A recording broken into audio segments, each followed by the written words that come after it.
बरहापीडम, मोर के पंख का आपीड है, आपीड माने मुकुट। बरहापीडम नटवर बपुहु, नटवर का रूप है। कर्णयो कर्णिकारम, कानों में कनेर के पुष्प के कुंडल हैं। बिभ्रत बासक कनक कपिशम, सुंदर स्वर्ण के समान चमकता हुआ भगवान का पीतांबर। वैजयंतीम चमालाम, गले में वैजयंती की माला। रंधान वेणोर अधर सुधया पूरयन, वंशी के छिद्रों को अपने मुख की वायु से और अपने अधरामृत से आपूरित करते हुए। अधर सुधया पूरयन, गोप वृंदई ही, और गोप वृंद से आवृत वृंदारण्यम स्वपद रमणम प्राविशद गीत कीर्ति ही, अपने निरावरण चरण से भगवान नंगे पांव गायों के पीछे चल करके वृंदावन में गोचारण के लिए जा रहे हैं। इस झांकी का जब सुखदेव जी के सामने वेद व्यास जी के शिष्यों ने वर्णन किया तो सुखदेव जी नाच गए महाराज। आहा, भगवान गोविंद का ये दिव्य स्वरूप, उनकी ऐसी दिव्य लीलाएं, और सुनाओ। शिष्यों ने कहा बस हमको यही 2 श्लोक मालूम है, और सुनना है तो आप हमारे गुरु जी के पास चलो। सुखदेव जी अपनी समाधि छोड़ करके चले आए और आकर के वेद व्यास जी के चरणों में बैठकर पूरी श्रीमद् भागवत की कथा को श्रवण किया सुखदेव जी। ये वही सुखदेव हैं। इनके पिता वेद व्यास जी जब बुला रहे थे तो आने को तैयार नहीं थे। पुत्रेति तन्मयतया तरवोभिनेदुस्तम सर्वभूत हृदयम मुनिमानतोस्मि। वेद व्यास जी कह रहे थे बेटा रुक जाओ रुक जाओ, लेकिन पिताजी के वचन को सुनकर के रुके नहीं, जंगल में चले गए। पिताजी वेद व्यास जी रोते रहे पुत्र वियोग में। लेकिन आज सुखदेव जी स्वयं लौट करके आए और पिताजी के चरणों में बैठ गए और प्रणाम करके कहते हैं हे पूजनीय, हे पिता, मुझे भगवान गोविंद की कथा सुनाओ, मुझे भागवत की कथा सुनाओ। वेद व्यास जी ने भागवत के ग्रंथ को, भागवत की पोथी को प्रणाम कर लिया और कहा धन्य है गोविंद की कथा कि मेरे पुत्र को, जिस पुत्र को मैं बुला रहा था मेरे बुलाने पर भी नहीं आया, लेकिन ये कथा उस पुत्र को खींच करके लेकर के चली आई। ये कथा तो कितने बिछड़ों को मिला देती है महाराज। ये बिछड़े हुए प्रेमियों को मिला देने वाली कथा है भगवान की।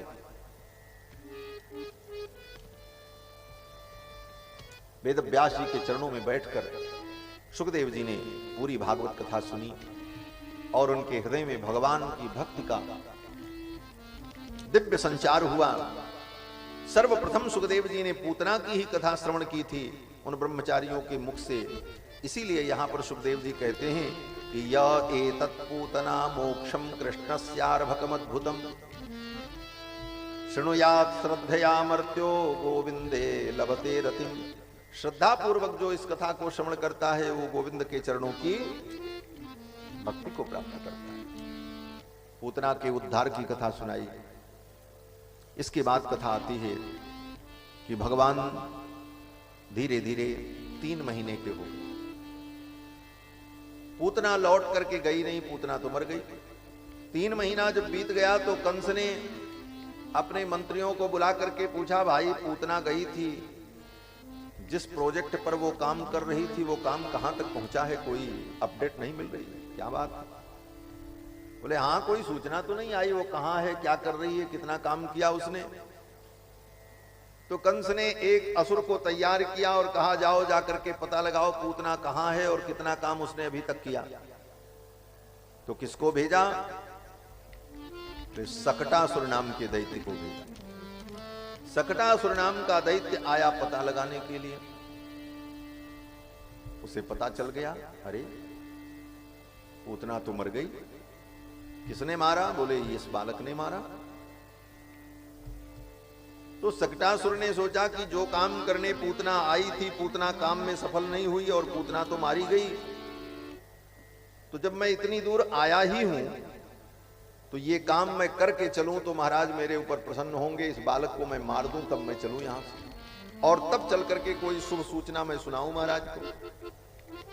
तो सकटासुर ने भगवान श्री कृष्ण को मारने की योजना बनाई। हुआ ये, भगवान श्री बालकृष्ण लाल 3 महीने के थे, ठंडियों का दिन था। क्यों बोले भादों में ठाकुर जी प्रकट हुए, भादों से 3 महीना जोड़ लो कितना होता है। भादों के बाद कुआर कार्तिक अगहन, अच्छी खासी ठंडी पड़ रही थी। ठंडी में बच्चों को रोज स्नान कराना संभव नहीं होता, क्यों बोले सर्दी लग जाएगी। कभी धूप ऊप निकले तो बढ़िया दिन हो, तब माताएं खाली बैठ करके सब काम से निवृत्त होने के बाद पानी उनी गर्म कर करके खूब मालिश ओलिश करके ठाकुर को, कन्हैया को स्नान कराती। ऐसा ही किया मैया यशोदा ने और रोहिणी ने, खूब बढ़िया से ठाकुर जी को स्नान कराया। और जन्मर्क्ष योगे समवेत योषिताम बादित्र गीत द्विज मंत्र वाचकैश्चकार सूनोरभिषेचनम सती। यशोदा रानी ने कन्हैया को स्नान कराया और इस स्नान के अवसर पर यशोदा रानी ने गोपियों को बुलाया, सब आओ गीत गाओ। गोपियां आ गई गीत गाने के लिए। ब्राह्मणों को बुला करके मैया यशोदा रानी ने स्वस्ति वाचन कराया। बादित्र गीत द्विज मंत्र वाचकई, मंत्र पढ़ने वाले ब्राह्मण आए, उन्होंने वेद पाठ किया। गोपियों ने सुंदर गीत गाए। बाजा बजाने वाले आए, खूब बाजे बजे महाराज। नंदस्य पत्नी कृतमज्जनादिकम विप्रैः कृतस्वस्तेनम सुपूजितैः।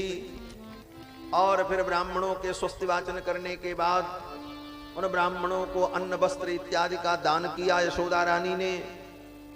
और बालक को स्नान करा करके सुंदर नूतन नवीन वस्त्र धारण करा करके पालना में लिटा दिया।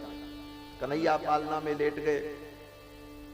सखियां पालना झुलाने लगी, कन्हैया को झुलाने लगी, गीत गाने लगी। जग पालक झूल रहे पड़े पड़े पालना, छटा को निहारी जरा होश को संभालना। जग पालक झूल रहे पड़े पड़े पालना, छटा को निहारी जरा होश को संभालना। पीत पीत झंगुली और श्वेत श्वेत पहुंचियां, हिलत बाह प्यारी लगे नीलमणि कोचियां। नजर ना लगाना कोई संभल नजर डालना, छटा को निहारी जरा होश को संभालना। किलकारी देत बिहस कैसे को बखानिए, बताना कबित सके चित्त बीच जानिए। मोहनी सी डारी रहो जसुदा को लालना, छटा को निहारी जरा होश को संभालना। भगवान पालना में झूल रहे थे, तब तक सक्टासुर दैत्य आया। मैया यशोदा रानी ने भगवान का पालना आंगन में एक किनारे लगा दिया, क्योंकि आने जाने वालों की भीड़ थी। मैया ने सोचा छाया में रखूंगी तो लाला को ठंडी लगेगी, और धूप में रखूंगी तो आंखों पे धूप लगेगी, तो गर्मी भी लगती रहे और छाया भी रहे। तो मैया ने क्या किया, बोले आंगन में एक टूटी बैलगाड़ी पड़ी थी। यशोदा रानी के प्रांगण में एक टूटी बैलगाड़ी थी, उस बैलगाड़ी का उपयोग नहीं था। उसी बैलगाड़ी के ऊपर मैया यशोदा दूध दही की मटकी उटकी रखती थी, और आंगन में ही वो बैलगाड़ी रखी रहती थी, पड़ी थी, अनुपयोगी थी। तो मैया ने सोचा इसी बैलगाड़ी के नीचे पालना रख दूं, तो बाहर से धूप की गर्मी भी लगती रहेगी, ऊपर से छाया भी बनी रहेगी। उसी सकट के नीचे भगवान का पालना रख दिया, और लोग आ रहे थे जा रहे थे। लोगों की आव भगत में माँ यशोदा लगी थी, रोहिणी जी लगी। भगवान ने कहा, अरे ये मैया ने क्या किया, मुझे ला करके बैलगाड़ी के नीचे रख दिया, और इस बैलगाड़ी के ऊपर क्या है, बोले दूध दही माखन की मटकी। भगवान ने कहा, दूध दही घी इन खाने वाली वस्तुओं में सामान्य आनंद होता है, और मैं साक्षात परमानंद, मुझ परमानंद को नीचे और ये तुच्छ आनंद को मेरे ऊपर। ठाकुर जी को अच्छा नहीं लगा। तब तक वो सक्टासुर आ गया। सक्टासुर क्या किया, सक्टासुर ने सोचा इस बैलगाड़ी को जोर से दबा दें, बैलगाड़ी टूट करके पालना पर गिरेगी और इस पालना में लेटा हुआ बालक मर जाएगा। सक्टासुर ने बैलगाड़ी में प्रवेश किया, मायावी था, और जोर से बैलगाड़ी को दबाया। बैलगाड़ी टूट करके पालना के ऊपर गिरती, उसके पहले भगवान गोविंद ने अपना चरण निकाला पालना से और बैलगाड़ी को ऐसे ठोकर मार दी। बैलगाड़ी को ठोकर मारी, भगवान ने अपने नन्हे चरणों से, बैलगाड़ी आकाश में उछल गई और दूर जाकर के गिरी धड़ाम से। बैलगाड़ी के तो परकच्चे उड़ गए और उसके अंदर जो सकटासुर नाम का दैत्य था उसकी मृत्यु हो। धड़ाम की ध्वनि हुई, सब दौड़ पड़े, मैया यशोदा दौड़ी, क्या हुआ क्या हुआ, देखा बैलगाड़ी वहां पड़ी, दूध दही की मटकी सब इधर उधर फूट फाट गई, बिखर गया सब कुछ। एक दैत्य मरा पड़ा है, उसके हाथ पैर सब टूट करके बिखर गए। नंद बाबा आए, बड़ा हल्ला मचा, किसी प्रकार उसको साफ किया गया, उसके टूटे हुए अंगों को बटोर करके ले जा करके जमुना के तट पर उसका भी अंतिम संस्कार किया। मैया यशोदा रानी ने नंद बाबा से कहा, बाबा मुझे बहुत डर लग रहा है, ये क्या हो रहा है? उस दिन पूतना आई, मेरे लाला को लेकर के चली गई, आज ये दैत्य कहां से आ गया और आकर के मेरे आंगन में मर गया, कोई उपाय करो, मुझे बहुत डर लगता है। नंद बाबा ने ब्राह्मणों को बुला करके शांति पाठ कराया, शांति होम करवाया कि घर में कोई अशांति न हो। तब मैया यशोदा रानी को संतोष हुआ। इस प्रकार भगवान ने सकटासुर का उद्धार किया और ये घटना बीती उसके कुछ दिन बाद ही।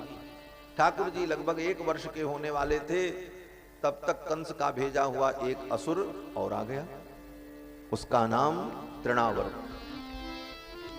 कंस ने भेजा था सकटासुर को, सकटासुर लौट करके गया ही नहीं। जब फिर बीत गए 7-8 महीने तो कंस ने कहा, भाई जो जाता है लौट करके ही नहीं आता। फिर भेजा एक असुर को, इसका नाम तृणावर्त। तृणावर्त नाम का असुर आया आंधी बवंडर के रूप में, तूफान के रूप में। भगवान जान गए कि मामा जी ने फिर एक खिलौना भेजा। मामा जी एक एक खिलौना भेजते रहते हैं कन्हैया को खेलने के लिए। ठाकुर जी खेलते हैं और बच्चे जब खेलते हैं तो क्या करते हैं, बोले बड़े उत्साह में खेलते खेलते खिलौना को पटक दें तो खिलौना टूट जाता। यही ठाकुर जी भी कर रहे हैं। कंस ने भेजा तृणावर्त को, तृणावर्त आया। उस समय तृणावर्त जब आया तो उस समय भगवान मैया यशोदा की गोद में बैठे थे, मैया दूध पिला रही थी। एकदारोहमारूढ़ं लालयन्ती सुतं सती। भगवान ने देखा तृणावर्त आ गया है, मैया की गोद से मैं उतर करके जाऊं और इस असुर का मैं वध करूं तो मैया जान जाएगी कि मैं कोई दिव्यात्मा हूं। जान जाएगी तो जान जाए, आप दिव्यात्मा तो हो। कहते नहीं, मेरी मैया अगर जान गई कि मैं दिव्यात्मा हूं, मैं परमात्मा हूं, तो फिर मेरी मैया मुझे अपना बेटा नहीं मानेगी। मुझे तो सिंहासन में बैठा करके मेरी आरती उतारेगी, ओम जय जगदीश हरे। ये तो परब्रह्म परमात्मा।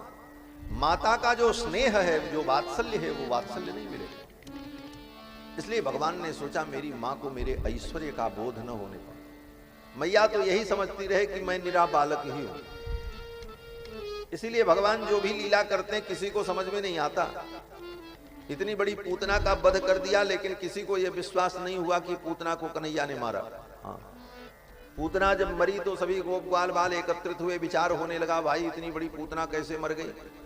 किसी ने कहा कन्हैया ने मार दिया, तो दूसरे ने कहा अरे क्या पागलपन की बात करते हो, 6 दिन का बालक कन्हैया इतनी बड़ी पूतना को कैसे मार देगा। बोले तो तुम ही बताओ ये पूतना कैसे मरी। तो तीसरे ने कहा हम बतावें। बोले हाँ बताओ। बोले बात ऐसी है ना कि ये पूतना जब आकाश में उड़ती हुई जा रही थी तो पूतना ने आकाश से नीचे की ओर देखा। बोले हाँ देखा। बोले जैसे बहुत ऊंचाई पर जाकर पानी की टंकी पर चढ़ जाओ, चाहे टावर पे चले जाओ, तो ऊपर से नीचे देखो तो नीचे देख करके डर लगता है, हृदय की गति बढ़ जाती है। गोप ग्वाल वालों ने कहा ये पूतना ऊपर से उड़ रही थी, ऊपर से इसने नीचे देखा, इसके हृदय की गति बढ़ गई, इसका हार्ट फेल हो गया, मर गई। भगवान ने नहीं मारा। किसी को विश्वास ही नहीं हुआ कि पूतना को भगवान गोविंद ने मारा। तृणावर्त जब आया तो भगवान ने सोचा कि कहीं मैया को पता न चल जाए, इसलिए मैया अपना काम करे तो मैं अपना काम कर लूं। लेकिन मैया तो कन्हैया को गोद में लेकर के ही बैठी थी। एकदारोहमारूढ़ं लालयन्ती सुतं सती, अपने गोद में लेकर कन्हैया का दुलार कर रही थी। आज मैया फुर्सत में थी, कोई काम था नहीं, तो कन्हैया को गोद में बैठा करके खूब लाड लड़ा रही थी। भगवान ने सोचा अब हम क्या करें, असुर आ गया है और मैया मुझे लेकर के बैठी। तो ठाकुर जी ने लीला की, भगवान ने अपने वजन को बढ़ा दिया, इतना वजन बढ़ा दिया भगवान ने कि मैया की गोद जो है वो दुखने लगी, पैर दर्द होने लगा। मैया ने तुरंत कन्हैया को उठा करके गोद से जमीन पर बैठा दिया। भूमौ निधायतम गोपी विस्मिता भार पीड़िता। भगवान के भार से पीड़ित होकर यशोदा रानी ने कन्हैया को उठा करके नीचे बैठा। मैया ने सोचा मेरा लाला बड़ा हो गया है, अब ज्यादा देर मैं इसे गोद में नहीं ले पाती। होते ना जैसे बच्चे जब बड़े स्वस्थ हों, मोटे तगड़े हो जाएं, तो बहुत देर तक माँ उनको गोद में लेकर के नहीं घूम पाती, न बैठ पाती, कहती अब चलो नीचे बैठो मैं थक गई। मैया ने भी उतार करके गोद से नीचे रख दिया। भूमौ निधायतम गोपी विस्मिता भार पीड़िता। उसी समय आंधी तूफान आया।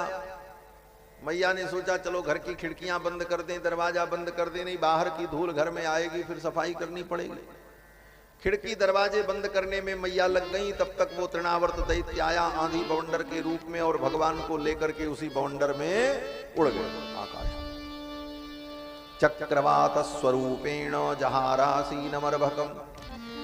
चक्रवात के रूप में आकर के भगवान को लेकर के वो दैत्य आकाश में जब उड़ गया, तो भगवान ने देखा अब यहां ऊपर तो कोई देखने वाला है नहीं, न यहां मैया है और न यहाँ बलदाऊ भैया हैं और न यहाँ गैया हैं, गैया मैया भैया कोई नहीं देखने वाले। यहाँ तो दो दो हाथ हो जाए महाराज फ्री स्टाइल में।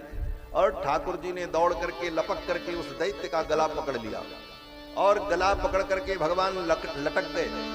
अपने वजन को इतना बढ़ा दिया कि वो तृणावर्त दैत्य अब न कहीं उड़ पावे न भाग पावे। और फिर कस करके उसके गले को भगवान ने ऐसे दबाया। गलग्रहण निश्चेष्टो दैत्यो निर्गत लोचनः। इतनी जोर से उसके गले को दबाया कि उसकी आंखें पक्क से बाहर निकल आईं, मुख से खून की उल्टी करने लगा। और फिर उस दैत्य को उठा करके भगवान ने एक पत्थर की शिला पर पटक दिया, उसकी मृत्यु हो गई और भगवान फिर आकर के जमीन पर बैठ गए जहां मैया ने बैठाया। आंधी तूफान समाप्त हुआ। मैया अपने कन्हैया को गोद में लेकर के गई। देखा एक दैत्य मरा पड़ा है आंगन से थोड़ी दूर पर दरवाजे पर। अब तो फिर मैया नंद बाबा से कहने लगी बाबा ये क्या हो रहा है, आज ये दैत्य आया आकर के यहां मर गया। फिर उस दैत्य को उठा करके ले जाकर के जमुना के तट पर उसका भी निराकरण किया। मैया यशोदा ने नंद बाबा से कहा बाबा मुझे बहुत डर लग रहा है, ये रोज रोज उत्पात होता है, कभी कोई पूतना आई, सक्टासुर आया, आज ये दैत्य आकर के यहीं हमारे आंगन में मर गया। मैया यशोदा ने कहा बाबा इन दैत्यों को मरने के लिए दुनिया में कोई जगह नहीं मिलती, मेरे घर में आकर मरते हैं। अरे इतनी बड़ी दुनिया पड़ी है, कहीं जाकर के ये मरे, मेरे घर में क्यों आकर के मरते हैं। अब कौन बतावे यशोदा रानी को कि मुक्ति देने वाला तेरे घर में बैठा है तो ये कहां जाएंगे। मुक्ति देने वाला तेरे घर में है तो मुक्ति तो यहीं उनको मिलेगी। इस प्रकार भगवान ने तृणावर्त का उद्धार किया। इसके बाद एक दिन घटना घटित हुई। भगवान बाल कृष्ण लाल मैया यशोदा की गोद में बैठे थे, दूध पी रहे थे। दूध पीते पीते भगवान का पेट भर गया, फिर भी मां के पयोधर को छोड़ते नहीं, मां के पयोधर को छोड़ते नहीं, दूध पी रहे हैं। मैया ने कहा बस कर, कब तक मैं तुझे दूध पिलाऊंगी। पीत प्रायस्य जननी सातस्य रुचिरस्मितम। मैया कहती लाला अब बस, अब मैं तुझे दूध नहीं पिलाऊंगा। दिन भर बैठ करके मैं तुझे दूध पिलाऊंगी तो घर का काम कौन करेगा। मुझे एक ही काम थोड़ी है, मुझे बहुत काम है। ठाकुर जी ने मन में सोचा इनको बहुत काम है, हम ही फालतू के हैं क्या। ठाकुर जी ने कहा क्या हमको कम काम है। अनंत अनंत ब्रह्मांड को उत्पन्न करना, उनका पालन करना, श्रृंगार करना, ये भगवान का काम है। भगवान ने कहा हमारा इतना बड़ा काम और हम अपना काम छोड़ करके इनके लिए आए कि इनको सुख मिले और इनको अपने काम की चिंता है, हमारी कोई महत्ता ही नहीं। भगवान को अच्छा नहीं लगा। हमने अपना सारा काम छोड़ दिया इनके लिए। क्षीर सागर मुत्सृज्य ह्यागतो मथुरामपुरी में, क्या मेरे पास दूध की कमी थी? दूध के समुद्र में ही मेरा निवास था। लेकिन मां यशोदा के दूध को पीने के लिए, इनको सुख देने के लिए, इनको पुत्र सुख प्रदान करने के लिए मैंने ये लीला की, और इनको मेरी चिंता नहीं, इनको घर के काम की चिंता है। मेरी इतनी बड़ी अवहेलना। भगवान ने मन में सोचा यही संसार है। कोई वस्तु किसी को जब अत्यधिक सुलभ हो जाती है तो व्यक्ति उसके महत्व को भूल जाता है। किसी वस्तु की अत्यंत सुलभता और किसी वस्तु की अत्यंत दुर्लभता, ये दोनों उसके महत्व को घटा देती है, उसके महत्व को कम कर देती है। कोई वस्तु बहुत दुर्लभ हो जाए, बोले उसका महत्व खत्म हो जाता है। कैसे? बोले जैसे कोहिनूर हीरा। कोहिनूर हीरा दुर्लभ है, किसी को मिलेगा ही नहीं, और नहीं मिलेगा तो उसके बिना किसका काम रुका हुआ? सबका काम चल ही रहा, उसका क्या महत्व है हमारे आपके जीवन में? भाई कोहिनूर हीरा के बिना हमारा कोई काम रुका है? उसकी कभी जरूरत हमको आपको होती है? नहीं होती। कारण क्योंकि वो दुर्लभ है, वो मिलेगा ही नहीं। तो अत्यंत दुर्लभ वस्तु भी महत्वहीन हो जाती है, उसका हमारे जीवन में कोई महत्व नहीं रहेगा। और दूसरी बात, कोई वस्तु अत्यंत सुलभ हो जाती है, अत्यंत सुलभ हो जाती है, तब भी हम उसके महत्व को भूल जाते हैं। अत्यंत सुलभता भी वस्तु के महत्व को समाप्त कर देती। चंदन के जंगल में चले जाओ, यहां चंदन मिलता नहीं, यहां चंदन मिले तो खरीद के लाते हैं और उसको मंदिर में रखते हैं सुरक्षित, और घिस करके ठाकुर के मस्तक पर चढ़ाते हैं। और चंदन के जंगल में रहने वाले जंगली लोग बोले चंदन की लकड़ी के चूल्हे में जला के भोजन बनाते हैं, उनके लिए उसका वही महत्व। क्यों? बोले उनको अत्यंत सुलभ है, इसलिए उसका महत्व वो नहीं समझते। तो किसी वस्तु की अत्यंत दुर्लभता और उसकी अत्यंत सुलभता, यह दोनों उस वस्तु के महत्व को घटा देता है। भगवान भी अत्यंत दुर्लभ हो जाएं, भगवान बड़ी अच्छी वस्तु है। भगवान से सुंदर वस्तु दुनिया में कुछ हो नहीं सकती। लेकिन भगवान अगर अत्यंत दुर्लभ हो जाएं, किसी को मिले ही ना, तो क्या होगा? बोले भगवान का भी महत्व खत्म। कोई आदमी सोचेगा ही नहीं भगवान के विषय में। क्यों? बोले वो मिलने वाले है ही नहीं है, तो क्या करें? भाई भगवान अगर न मिले, अत्यंत दुर्लभ हो जाए, तो फिर भगवान को प्राप्त करने की इच्छा ही नहीं होगी। अत्यंत दुर्लभता होने के कारण भगवान को कोई प्राप्त करने की कामना ही नहीं करेगा। और भगवान अत्यंत सुलभ हो जाए, इतने सुलभ हो जाए कि अब जब बुलाओ तब आ जाएं, जब चाहो तब आपको मिल जाएं, तो क्या परिणाम होगा? बोले भगवान का महत्व खत्म हो जाएगा। ये आदमी इतना बदमाश है कि भगवान इतने सुलभ हो जाए ना, तो भगवान उधर से आएंगे, कहेंगे भैया सुनो, तो आदमी कहेगा अच्छा भैया रुको थोड़ी देर, हम जरा जरूरी काम से जाने, बाद में आपसे मिलेंगे। भगवान को भी ऐसी पट्टी कर पढ़ा करके चला जाएगा। क्यों? बोले अत्यंत सुलभ हो जाने पर उसका महत्व समाप्त हो जाए। भगवान ने सोचा हम इतने सुलभ हो गए, मैया जब चाहे तब हमको जमीन में बैठा दे, जब चाहे पालना में बैठा दे, जब चाहे गोद में उठा ले, जब चाहे गोद से उतार दे। इतनी सुलभता हमने प्रदान कर दी, इसीलिए मेरा महत्व खत्म हो गया। मेरी मैया मेरा महत्व समझती ही नहीं। तो आज मैं बता दूं मैया को कि मैं कौन हूं। ठाकुर जी को भी ताव आ गया महाराज, जैसे कभी कभी व्यक्ति को ताव आ जाता है, हाँ, तो ऐसे ही समझ रखा। हम बताएंगे कि हम कौन है। भगवान ने भी कहा तो ठीक है, आज हम अपनी मैया को बता ही देते हैं हम कौन है। भगवान ने क्या किया? बोले मैया ने जो ही कन्हैया को अपनी गोद से उतारा, दूध पिलाना बंद किया, तो ठाकुर जी ने जम्हाई ली, मुंह खोल करके ऐसे जम्हाई ली, ऐसे किया। तो मैया ने देखा लाल जी के मुख में, तो क्या देखती हैं लाल जी के मुख में? मुखम लालयति राजन जिम्भ्रते ददृशे इदम। जम्हाई लेते हुए कन्हैया कृष्ण के मुख में मैया ने देखा खम रोदसी ज्योतिरनीकमाशा, संपूर्ण ब्रह्मांड आकाश दिखाई पड़ने लगा। सूर्येन्दु बन्हि स्वसनाम बुधिश्च, सूर्य चंद्रमा नक्षत्र ग्रह तारे हिमालय पर्वत समुद्र पहाड़ सब भगवान के मुख में दिखाई पड़े। द्वीपान्नगास्तद्दुहृतिर्वनानि भूतानि यानि स्थिर जंगमानि। स्थिर जंगम चर अचर संपूर्ण सृष्टि भगवान के मुख में दिखाई पड़ने लगी यशोदा रानी। अब तो मैया यशोदा व्याकुल हो गई, अरे राम राम ये क्या हो गया। सावीक्ष विश्वम सहसा, सुखदेव जी कहते हैं राजन, संपूर्ण विश्व को कन्हैया के मुख में देखकर यशोदा रानी थरथर कांपने लगी। सावीक्ष विश्वम सहसा राजन संजात बेपथु, संजात बेपथु, थरथर कांपने लगी यशोदा रानी। सम्मील्य मृगसावाक्षी, यशोदा रानी ने अपनी आंखों को बंद कर लिया, ये दृश्य वो देख नहीं पाई। नेत्रे आसीत सुविस्मिता, अपनी आंखों को यशोदा रानी ने बंद कर दिया भय के कारण। हा हंत, ये संपूर्ण सृष्टि, सूर्य चंद्रमा नक्षत्र समुद्र सब मेरे बेटे के मुख में ये क्या लीला है। भगवान ने दिखा दिया, मां ये संपूर्ण सृष्टि मेरे पेट के अंदर है, सब कुछ मेरे ही अंदर है, मेरे से बाहर कुछ नहीं। और तू अपना सौभाग्य समझ, तू केवल मुझे दूध नहीं पिला रही है,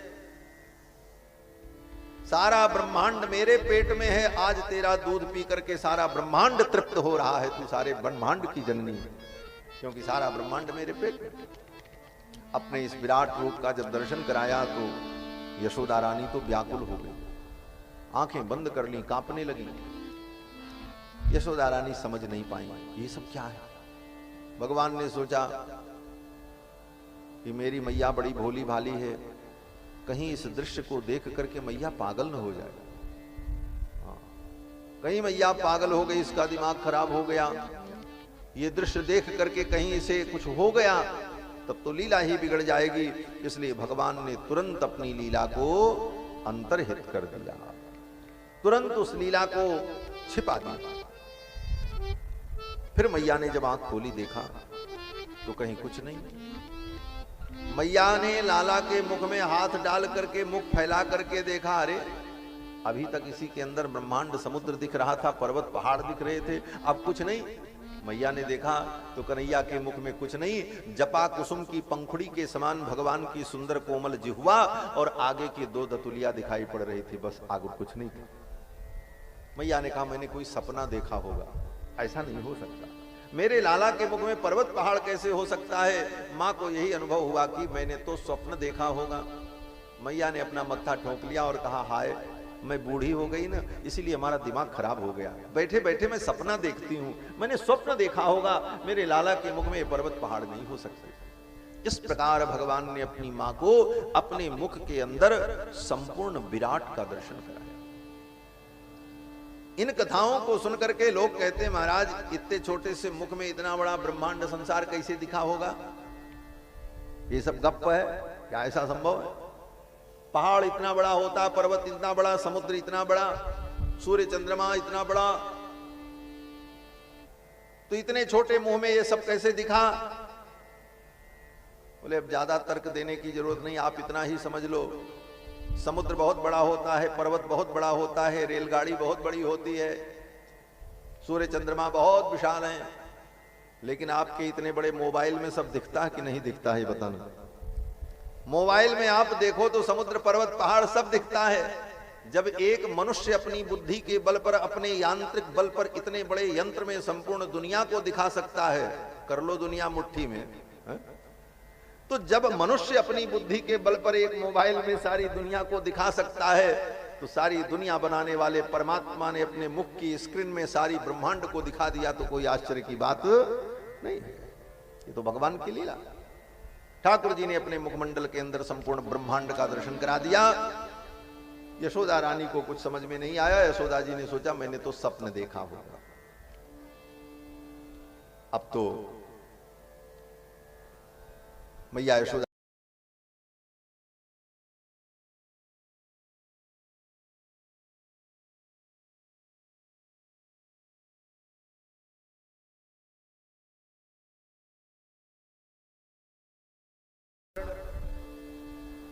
जब 12 दिन के थे तभी हो गया। महर्षि वाल्मीकि लिखते हैं कि अतीत्यैकादशाहं तु नाम कर्म तथा करोत् वसिष्ठ परम प्रीतो नामानि कुरुते तदा।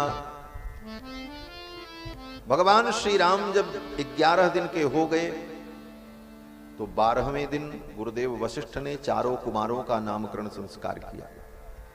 लेकिन कृष्णावतार में भगवान जब 1 वर्ष के हो गए तब इनका नामकरण संस्कार।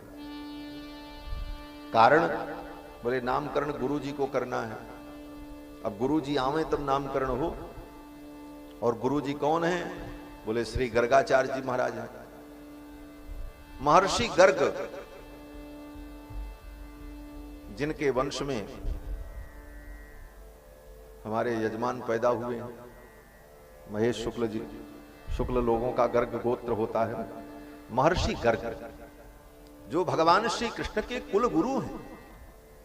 महर्षि गर्ग आवे तो नामकरण संस्कार हो। और अभी तक गर्गाचार्य जी आए नहीं। क्यों नहीं आए? बोले वसुदेव जी ने उनको भेजा नहीं। वसुदेव जी जानते हैं कि अगर गर्ग जी जाएंगे तो कंस के गुप्तचर पता लगाएंगे कि इनके पुरोहित हैं, इनके कुलाचार्य हैं, और ये उनके यहां कौन सी पूजा कराने जा रहे हैं, क्यों जा रहे हैं।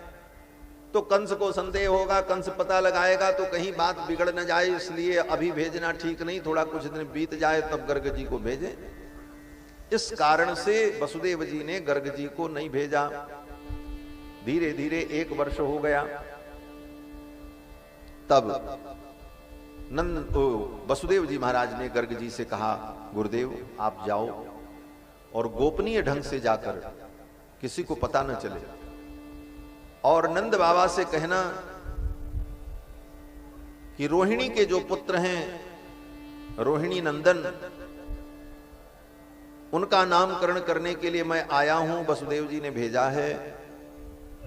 तो उसी के साथ साथ आपके छोरे का भी नामकरण कर देते हैं, दोनों बालकों का नामकरण हो जाए। क्यों? बोले नंद बाबा को यही मालूम है कि एक बेटा तो वसुदेव जी का है और ये तो मेरा बेटा है, जबकि दोनों वसुदेव जी के पुत्र हैं, कृष्ण बलराम। वसुदेव जी ने कहा कि ये रहस्य ही बना रहे, नंद बाबा को पता न चले, और इसी बहाने दोनों बेटों का नामकरण आप कर देना। गर्ग जी ने कहा ठीक है। गर्ग पुरोहितो राजन यदूनाम सुमहातपाह ब्रजम जगामनंदस्य वसुदेव प्रचोदितः। वसुदेव जी के भेजने पर गर्गाचार्य जी महाराज आए और आकर के ऐसा ही कहा। नामकरण की तैयारी हुई। गर्गाचार्य जी ने कहा कि नामकरण संस्कार में बहुत बड़ा फंक्शन, बहुत बड़ा उत्सव करने की जरूरत नहीं है, आप संक्षेप में ही सब कर लो, क्योंकि कंस के सिपाही सैनिकों को कोई संदेह हो सकता है, इसलिए एकांत में नामकरण संस्कार हो जाए। आप किसी को निमंत्रण मत भेजो, न किसी को बुलाओ। नंद बाबा ने कहा ठीक है। गाय की गौशाला में एकांत में जाकर भूमि का लेपन करके वहीं पर देवताओं का पूजन हुआ, और जिन मंत्रों से आहुति की जाती है नामकरण संस्कार में, उन मंत्रों की आहुति प्रदान की गर्गाचार्य जी ने, और फिर दोनों कुमारों का नामकरण संस्कार किया। चकार नामकरणम गूढ़ो रहस्य बालयो। सुखदेव जी कहते हैं गूढ़ो रहस्य बालयो, अत्यंत एकांत में और बड़े ही गोपनीय ढंग से दोनों बालकों का नामकरण संस्कार गर्गाचार्य जी ने किया। क्या नामकरण किया? सबसे पहले रोहिणी के पुत्र को गोद में लिया और गर्ग जी ने कहा कि अयम ही रोहिणी पुत्रो रमयन सुहृदो गुणैहि। ये रोहिणी का पुत्र जो है, ये अपने गुणों के द्वारा सबको आनंद प्रदान करेगा, इसलिए इसका नाम राम होगा। जो सबको आनंद प्रदान करता है उसका नाम राम। राम का मतलब ही होता है आनंद देने वाला, सीधा सीधा अर्थ। गर्गाचार्य जी कहते हैं आख्यास्यते राम इति, इसको लोग राम कहेंगे। बलाधिक्यात बलम विदुः, ये अत्यंत बलवान होगा इसलिए इसको लोग बल कहेंगे। इसका एक नाम होगा बल और एक नाम होगा राम। और कुछ लोग दोनों मिला करके कहेंगे बलराम, लेकिन हम ही आप लोग बलराम कहते हैं। पुराणों में, श्रीमद् भागवत में बलराम जी के नाम में या तो बल आता है या तो राम आता है। या तो राम शब्द से उनको कहा जाता है या तो बल शब्द से कहा जाता है। बलराम ये दोनों मिला करके ऐसा नाम यहां कहीं नहीं आया। व्यवहार में हम लोग कहते हैं बलराम बलराम, लेकिन ये दोनों अलग अलग नाम है। बलराम जी के दो नाम है, बल और राम। अब बलराम इसलिए कहा जाता है कि केवल राम कहने से सामने वाले को, सुनने वाले को कहीं भ्रम न हो जाए किस राम की बात कर रहे हैं। दशरथ नंदन राम की बात तो नहीं है, क्योंकि राम भगवान के 3 अवतारों में नाम पड़ा है। दशरथ जी के बेटा जब भगवान बने तब भी इनका नाम राम, और वसुदेव जी के पुत्र भगवान बने तब भी इनका नाम राम, और जब जमदग्नि के पुत्र बने तब भी इनका नाम राम। तो जमदग्नि के पुत्र बने तब भी नाम राम पड़ा, दशरथ नंदन भी राम और वसुदेव नंदन भी राम। तो अब तीनों रामों में अंतर कैसे समझा जाए, तो विधान किया कि जो जमदग्नि नंदन राम हैं उनके नाम के आगे परशु का विशेषण लगा दिया, उनको कहते हैं परशुराम। और जो वसुदेव जी के पुत्र राम हैं उनके आगे बल का विशेषण लगा दिया, बलराम। और जो केवल राम है वो कौन, बोले दशरथ नंदन राम। इस तरह भगवान के नाम की व्यवस्था हुई। अब गुरु जी ने नामकरण किया, कहा ये जो बड़ा वाला छोरा है इसका नाम तो राम होगा। बलाधिक्यात बलम विदुहु, ये अत्यंत बलशाली होगा इसलिए इसका नाम बल भी होगा। इसका एक नाम संकर्षण भी होगा। यदूनाम अपृथक भावात संकर्षण मुशंत्युत, इसको लोग संकर्षण भी कहेंगे। और फिर कन्हैया को गोद में लेकर श्री गर्ग जी महाराज ने कहा, बाबा इसका नाम कृष्ण होगा। नंद बाबा ने कहा कृष्ण का अर्थ क्या है, तो गर्गाचार्य जी ने कहा कर्षतीति कृष्ण, जो सबको अपनी तरफ खींच ले उसका नाम कृष्ण। कृष्ण का मतलब ही है कर्षण करने वाला, जिसके अंदर आकर्षण हो, जिसके अंदर आकर्षण हो, जो कर्षण कर ले, जो खींच ले, उसको कहते हैं कृष्ण। कर्षतीति कृष्ण। और इसका नाम कृष्ण क्यों होगा, बोलो श्री सीतारामचंद्र भगवान की। कृष्ण नाम इसलिए भी होगा कि इसके अनेक रूप हैं। सतयुग में ये शुक्ल वर्ण था, त्रेता में ये रक्त वर्ण था, द्वापर में ये पीत वर्ण, और इस युग में ये कृष्ण वर्ण है, इसलिए इसका नाम कृष्ण होगा। इदानीं कृष्णतां गतः, नामकरण संस्कार किया। और श्री गर्गाचार्य जी कहते हैं, हे नंद बाबा,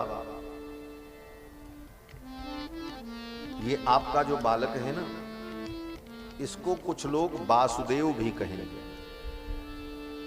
वासुदेव क्यों कहेंगे, तो गर्ग जी कहते हैं कि किसी समय ये वसुदेव जी का पुत्र था। प्रागयम वसुदेवस्य क्वचित् जातस्तवात्मजः, ये कभी वसुदेव जी का पुत्र था। इस बात को जो लोग जानते हैं वो इसको वासुदेव भी कहेंगे। प्रागयम वासुदेवस्य क्वचित् जातस्तवात्मजः वासुदेव इति श्रीमान अभिज्ञाः संप्रचक्षते। इसलिए जो अभिज्ञ हैं, जानकार हैं, वे लोग इसको वासुदेव कहेंगे। ये तो गर्ग जी ने घुमा फिरा करके कहा, इसलिए कि सीधे सीधे कह दें कि ये वसुदेव जी के पुत्र हैं तो सारी पोल पट्टी खुल जाएगी। इसलिए गर्ग जी ने कहा प्रागयम, कभी ये वसुदेव जी का भी पुत्र था।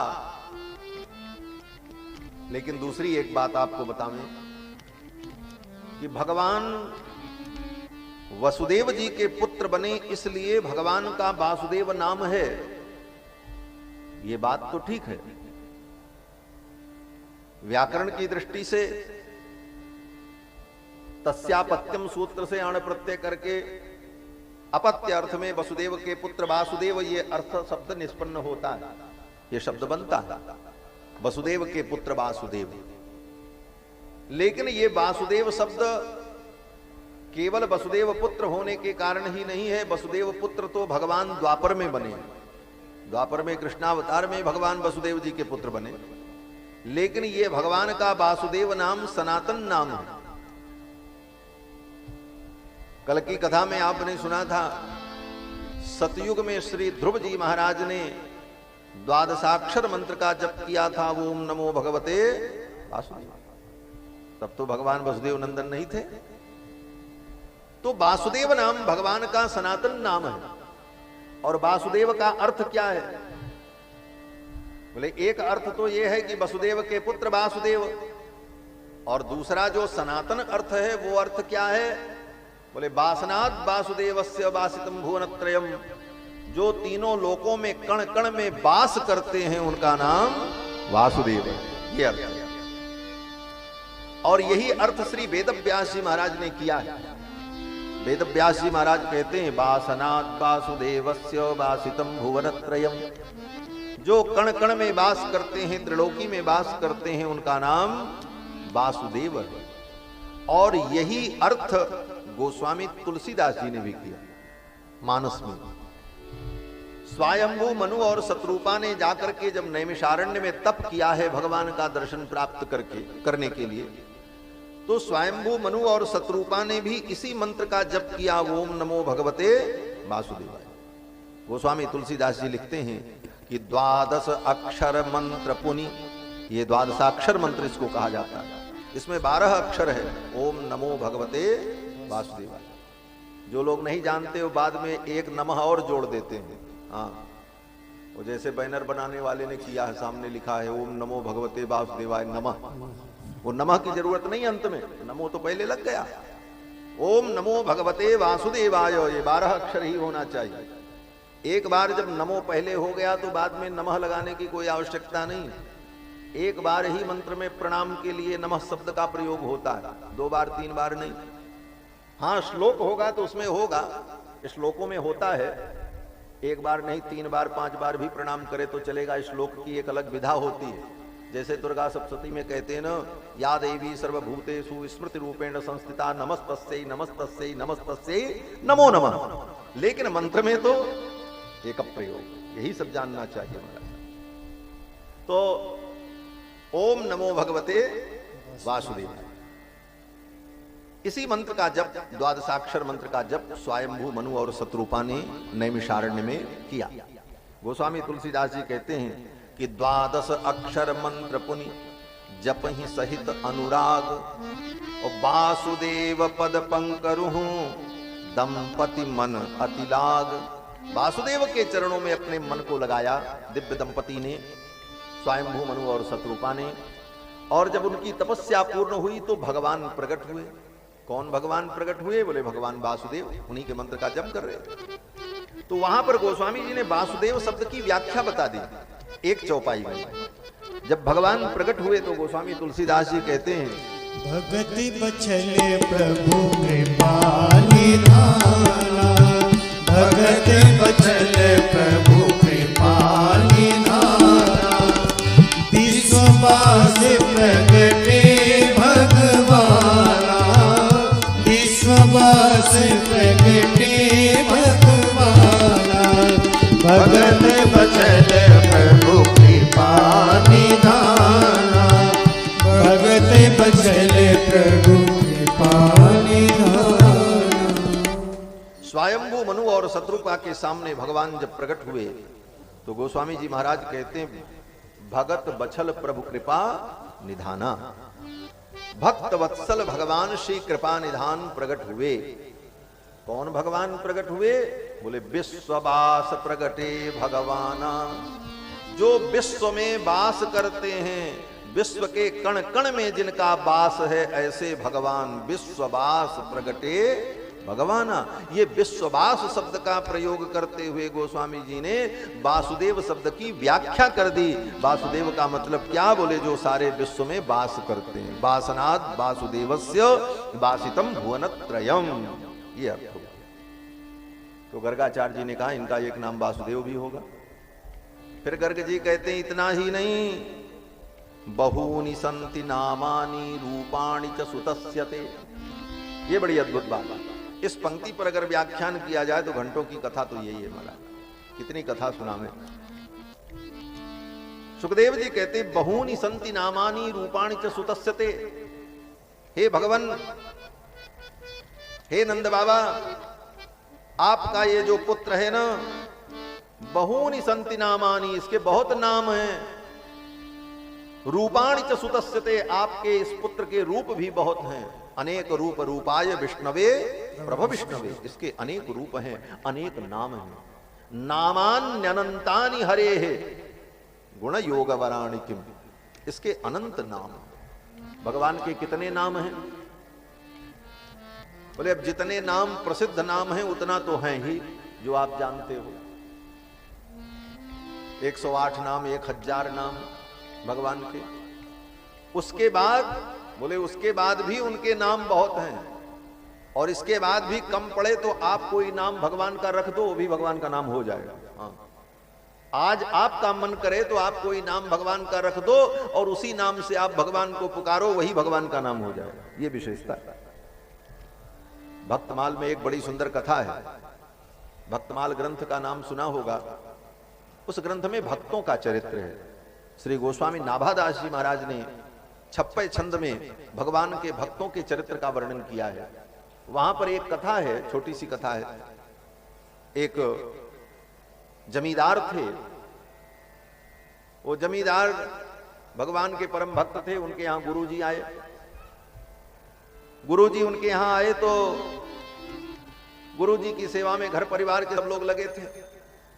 वो जमींदार की जो बेटी थी वो भी सेवा में लगी रहती थी, वो भी भगवान की परम भक्ता। तो गुरुजी जब अपने भगवान की सेवा करें, शालिग्राम भगवान की, ठाकुर जी की, तो बेटी तुलसी लेकर के आवे, फूल लेकर के आवे, चंदन घिस दे, बर्तन धुल दे, फल अमनिया कर दे।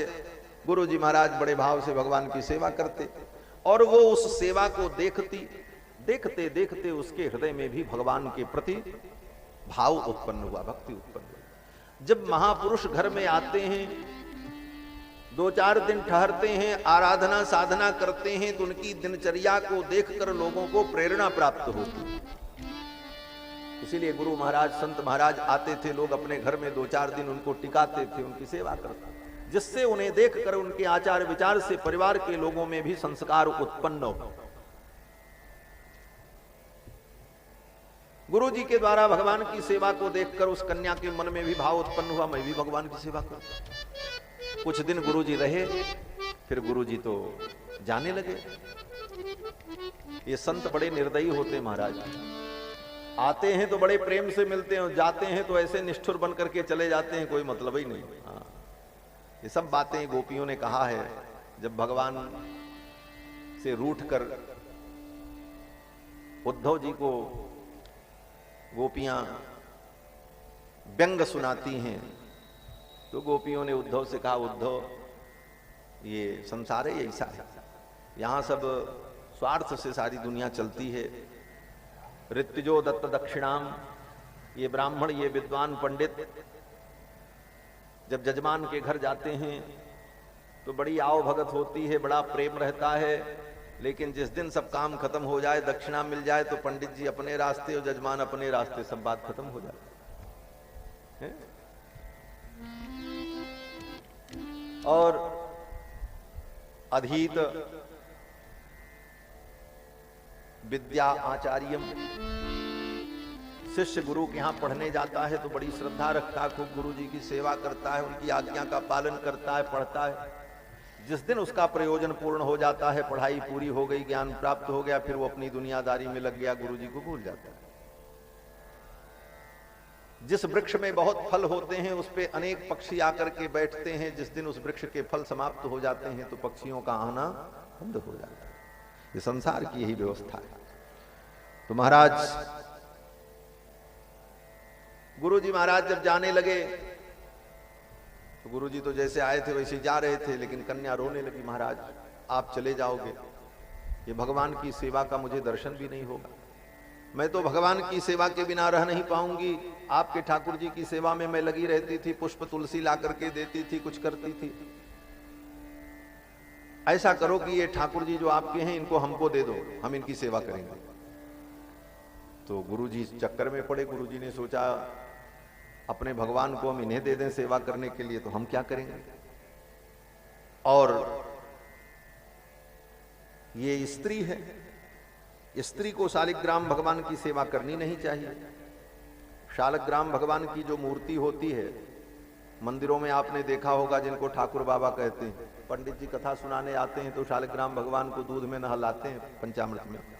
वो शालिग्राम भगवान की जो बटिया होती है, उन ठाकुर जी की सेवा स्त्री को नहीं करना चाहिए, वो पुरुषों के लिए ही। स्त्री अगर उन शालिग्राम भगवान की सेवा करे, स्पर्श करे, तो अपराध माना जाता है, उसे दोष लगता है। ये मुक्ति नारायण महात्म्य में पुराणों में लिखा हुआ है।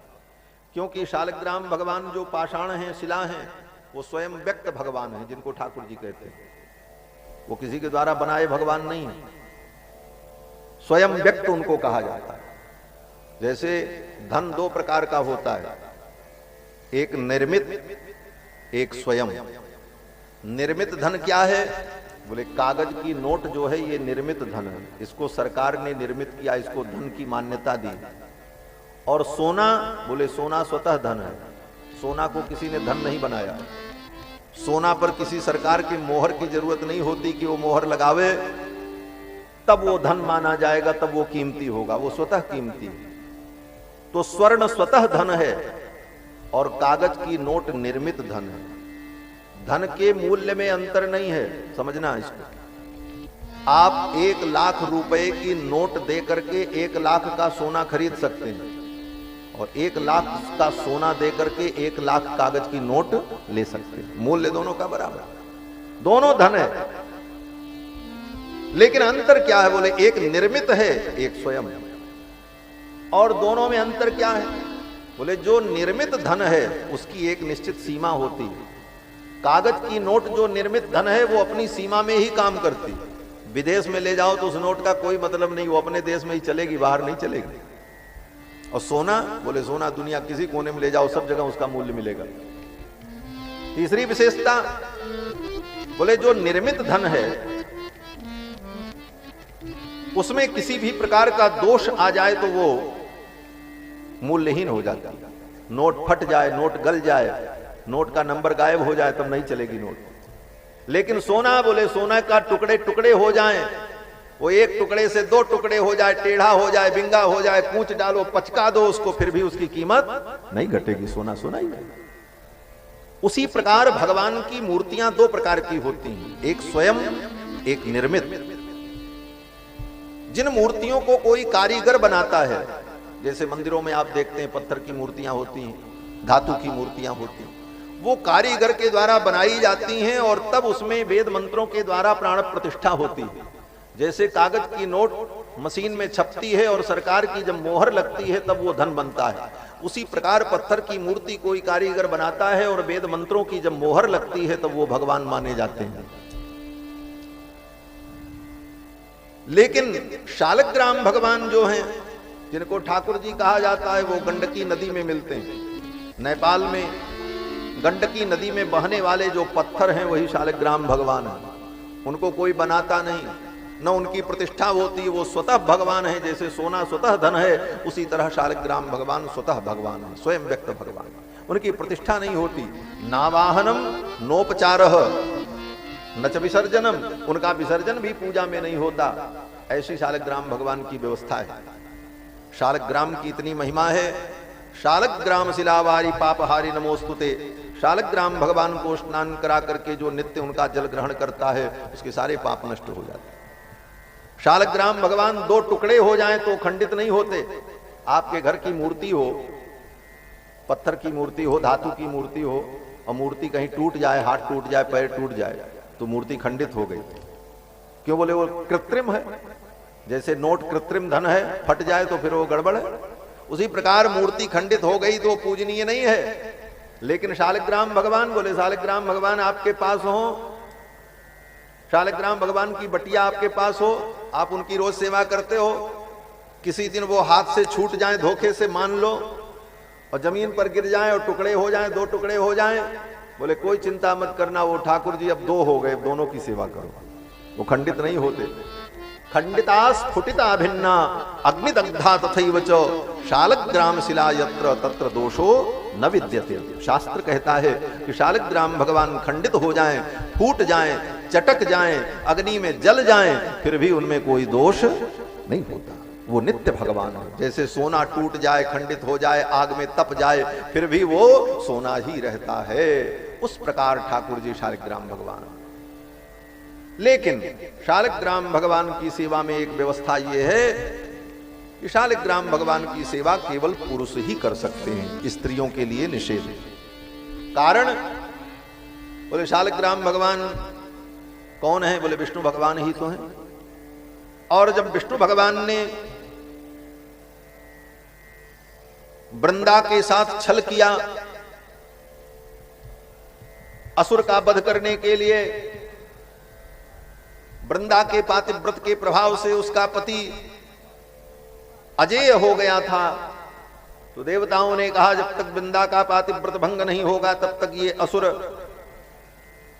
मरेगा नहीं। तो भगवान ने उसके पति का ही रूप धारण करके जाकर के वृंदा को हृदय से लगाया और तब उस असुर का वध हुआ।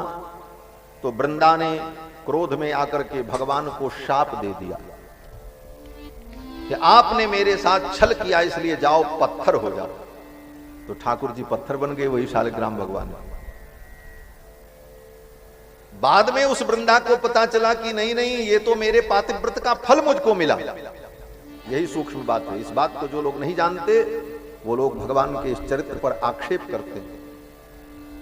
आर्य समाजी लोग और अन्य विधर्मी लोग भगवान की इस पौराणिक कथाओं पर अनेक प्रकार के आक्षेप करते हैं कि भगवान विष्णु ने वृंदा के साथ छल किया।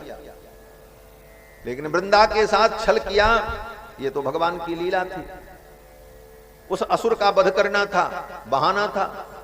लेकिन उस छल से वृंदा का पातिव्रत भंग हो ये बात नहीं है। क्यों? क्योंकि पातिव्रत का फल क्या है, पहले ये विचार करो। कोई स्त्री अपने पातिव्रत धर्म का पालन करे तो उस धर्म का फल उसे क्या मिलना चाहिए? कोई ब्राह्मण अपने धर्म का पालन करे, कोई क्षत्रिय अपने धर्म का पालन करे। कल जो मैंने कहा था स्वधर्म, स्वधर्म की बात कल कथा में आई थी।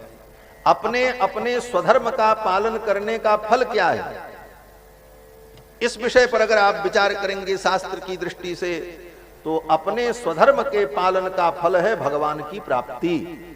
सारे धर्मों के फल भगवान हैं।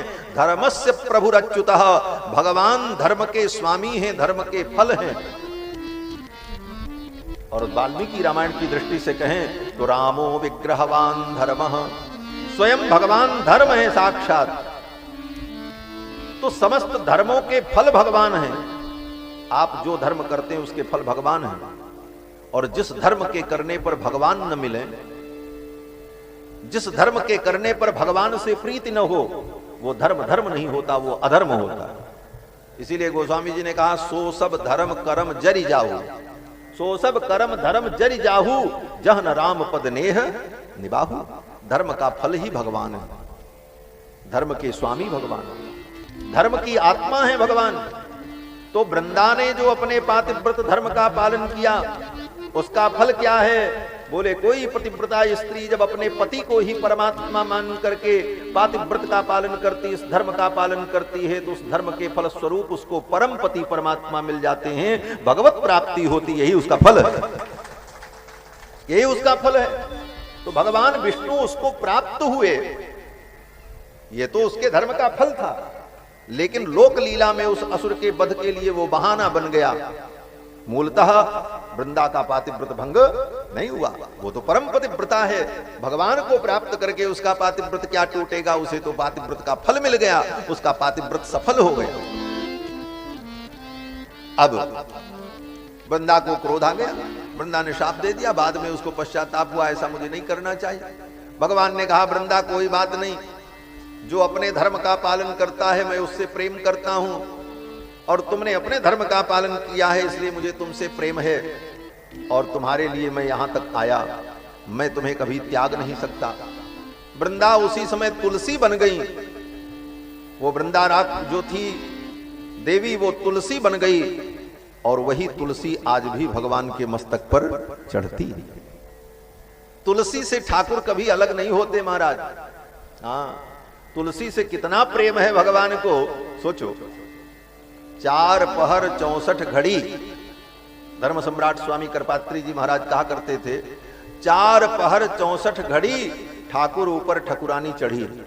हाँ, शालिग्राम भगवान पर ठकुरानी तुलसी महारानी चढ़ी रहती।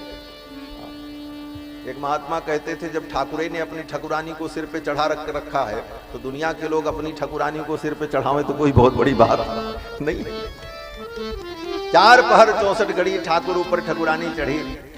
तुलसी के बिना भगवान की सेवा ही नहीं होती। वो शालिग्राम भगवान और तुलसी। तो उस समय भगवान ने नारी के तेज की महिमा, स्त्री के धर्म का महत्व और स्त्री के पातिव्रत में कितना बल है, स्त्री के पातिव्रत में कितनी शक्ति है, इस बात को प्रमाणित करने के लिए भगवान ने एक नियम बनाया। भगवान नारायण ने कहा कि आज मैं एक पतिव्रता स्त्री के शाप से पत्थर बन गया, क्योंकि मैंने उसकी इच्छा के विपरीत उसका स्पर्श किया। इसलिए आज मैं ये नियम बनाता हूं कि मेरे समस्त रूपों की उपासना स्त्री कर सकती है, लेकिन शालिग्राम रूप की उपासना स्त्री न करे। अब दूसरे स्त्री से हम अपना शरीर नहीं छुआ सकते। एक स्त्री को हमने छुआ तो ये गड़बड़ हुआ, पत्थर बनना पड़ा। अब दोबारा कहीं कोई छू दिया तब तो पता नहीं क्या बनना पड़ेगा। इसलिए ठाकुर ने कहा इस रूप में यही मर्यादा रहेगी कि शालिग्राम रूप में कोई स्त्री हमारी सेवा न करे। इसमें कहीं यह भावना नहीं है कि नारी को वंचित रखा गया, सब लीला है। भगवान की लीलाओं में रस और आनंद की अनुभूति करनी चाहिए। इसमें भी भगवान की कितनी उदात्त भावना है कि इस बात को भगवान ज्ञापित करना चाहते हैं कि नारी अपने धर्म का पालन करके कितनी श्रेष्ठ और महान हो सकती है, और उसके तेज को सहन करने का सामर्थ्य सबके अंदर नहीं हो सकता। इसलिए भगवान ने कहा कि शालिग्राम रूप में स्त्री मेरा स्पर्श न करे। यह नियम बनाया। तो महाराज गुरुदेव भगवान जब जा रहे थे तो उस जमींदार की कन्या ने कहा ठाकुर जी को हमको दे दो। तो गुरुजी ने सोचा ये शालिग्राम भगवान है, स्त्री शालिग्राम भगवान की सेवा कैसे करेगी, और अगर इसको हम ठाकुर जी नहीं देते हैं तो इसकी भक्ति जो है बाधित हो जाएगी, खंडित हो जाएगी, इसकी भावना टूट जाएगी। तो गुरुजी ने कहा अच्छा ठीक है, अभी हम एक दिन और रुकेंगे, कल जब जाने लगेंगे तो हम तुमको ठाकुर जी दे करके जाएंगे। कन्या ने कहा ठीक है। अब महाराज गुरुजी ने युक्ति लगाई। सवेरे सवेरे गए स्नान करने नदी के किनारे। तो नदी के किनारे ढूंढा उन्होंने, एक ऐसे साधारण पत्थर मिल गया। कोई साधारण पत्थर, वो शालिग्राम नहीं था, साधारण पत्थर मिल गया नदी के किनारे। कुछ भूरे कलर का था, काले रंग से मिलता जुलता। उसी को ले आए, किसी को बताया नहीं, और उसको धो करके सुंदर घी और इत्र लगा करके चमका दिया, और बढ़िया तिलक उलक लगा करके सजा करके अपने ही ठाकुर जी के बगल सिंहासन में बैठा दिया। प्रातः काल जब चलने का समय आया तो गुरुजी ने कहा बेटी तू भगवान के लिए कह रही थी तो मैं तुझे भगवान दे दूं, तो तू कौन से भगवान को लेगी? ये देखो 2 भगवान हैं। अपने वाले ठाकुर जी को नीचे रखा था और वो नए वाले जो पत्थर के टुकड़े थे उनको ऊपर रख दिया था। बोले ये 2 भगवान कौन है? तो गुरुजी ने कहा देखो इसमें एक राजा भगवान है, एक सिपाही भगवान है। वो बच्ची को बहकाने के लिए गुरुजी ने कहा इसमें एक राजा भगवान है, एक सिपाही भगवान है। बोले राजा भगवान कौन है? बोले जो ऊपर बैठे हैं वो राजा भगवान है, जो नीचे बैठे हैं वो सिपाही भगवान है। तो तुम कौन से भगवान को लोगी? तो बच्ची थी, उसने कहा हम तो राजा भगवान लेंगे। ऊपर वाले बोले ठीक है। वो जो पत्थर लेकर के आए थे, चंदन वंदन लगा करके सजाए, वही पत्थर दे दिया। बोले लो ये तेरे भगवान। कन्या ने पूछा इनका नाम क्या है? ये नाम की बात आ रही थी, इसलिए मैंने बात कही कि भगवान के कितने नाम हो सकते हैं। इस संदर्भ को पूर्ण करने के लिए प्रसंग मैंने उठाया। उस पत्थर की शिला को लेकर के कन्या ने पूछा ये कौन भगवान है, इनका नाम क्या है? अब गुरुजी ने सोचा क्या नाम बताऊं, शालग्राम तो है नहीं, विष्णु भगवान है नहीं, पत्थर का टुकड़ा है, तो क्या नाम बतावें। तो गुरुजी ने कहा देखो, गुरुजी ने सोचा ये पत्थर का टुकड़ा है, पत्थर को कहते हैं संस्कृत में शिला, और शिला का टुकड़ा है, तो गुरुजी ने कहा इनका नाम है सिलपिल्ले भगवान। क्या नाम है? सिलपिल्ले भगवान। ये कथा भक्तमाल ग्रंथ में श्री नाभादास जी ने आज से 400 वर्ष पहले लिखी, ये सत्य घटना है। गुरुजी ने कह दिया इनका नाम है सिलपिल्ले भगवान। कन्या ने कहा जय हो हमारे सिलपिल्ले भगवान, उनको सिर से लगाए लेके गई। रोज पूजा करे अपने भगवान की। भगवान तो भाव ग्रहण करते हैं, भाव से आप पूजा कर रहे हो तो वहीं भगवान का दर्शन हो जाएगा, जिस रूप में आप करो। अब वो अपने उस पत्थर के टुकड़े को खूब नहलावे धुलावे, चंदन लगावे, तुलसी चढ़ावे, उनको गोद में लेकर के झूला झुलावे। उसकी भक्ति बढ़ती गई, और जब मन प्रसन्न हो तो सिलपिल्ले भगवान का कीर्तन करे, जय हो सिलपिल्ले भगवान। समय बीतता गया, कन्या बड़ी हुई, उसका विवाह हुआ। जब विवाह हुआ तो जब विदा होकर के जाने लगी तो अपने सिलपिल्ले भगवान को अपने साथ लेकर के ससुराल गई। रोती जा रही थी, पालकी में बैठी थी, पालकी में उसका दूल्हा भी बैठा था सामने। ये बातें मत करो माता जी।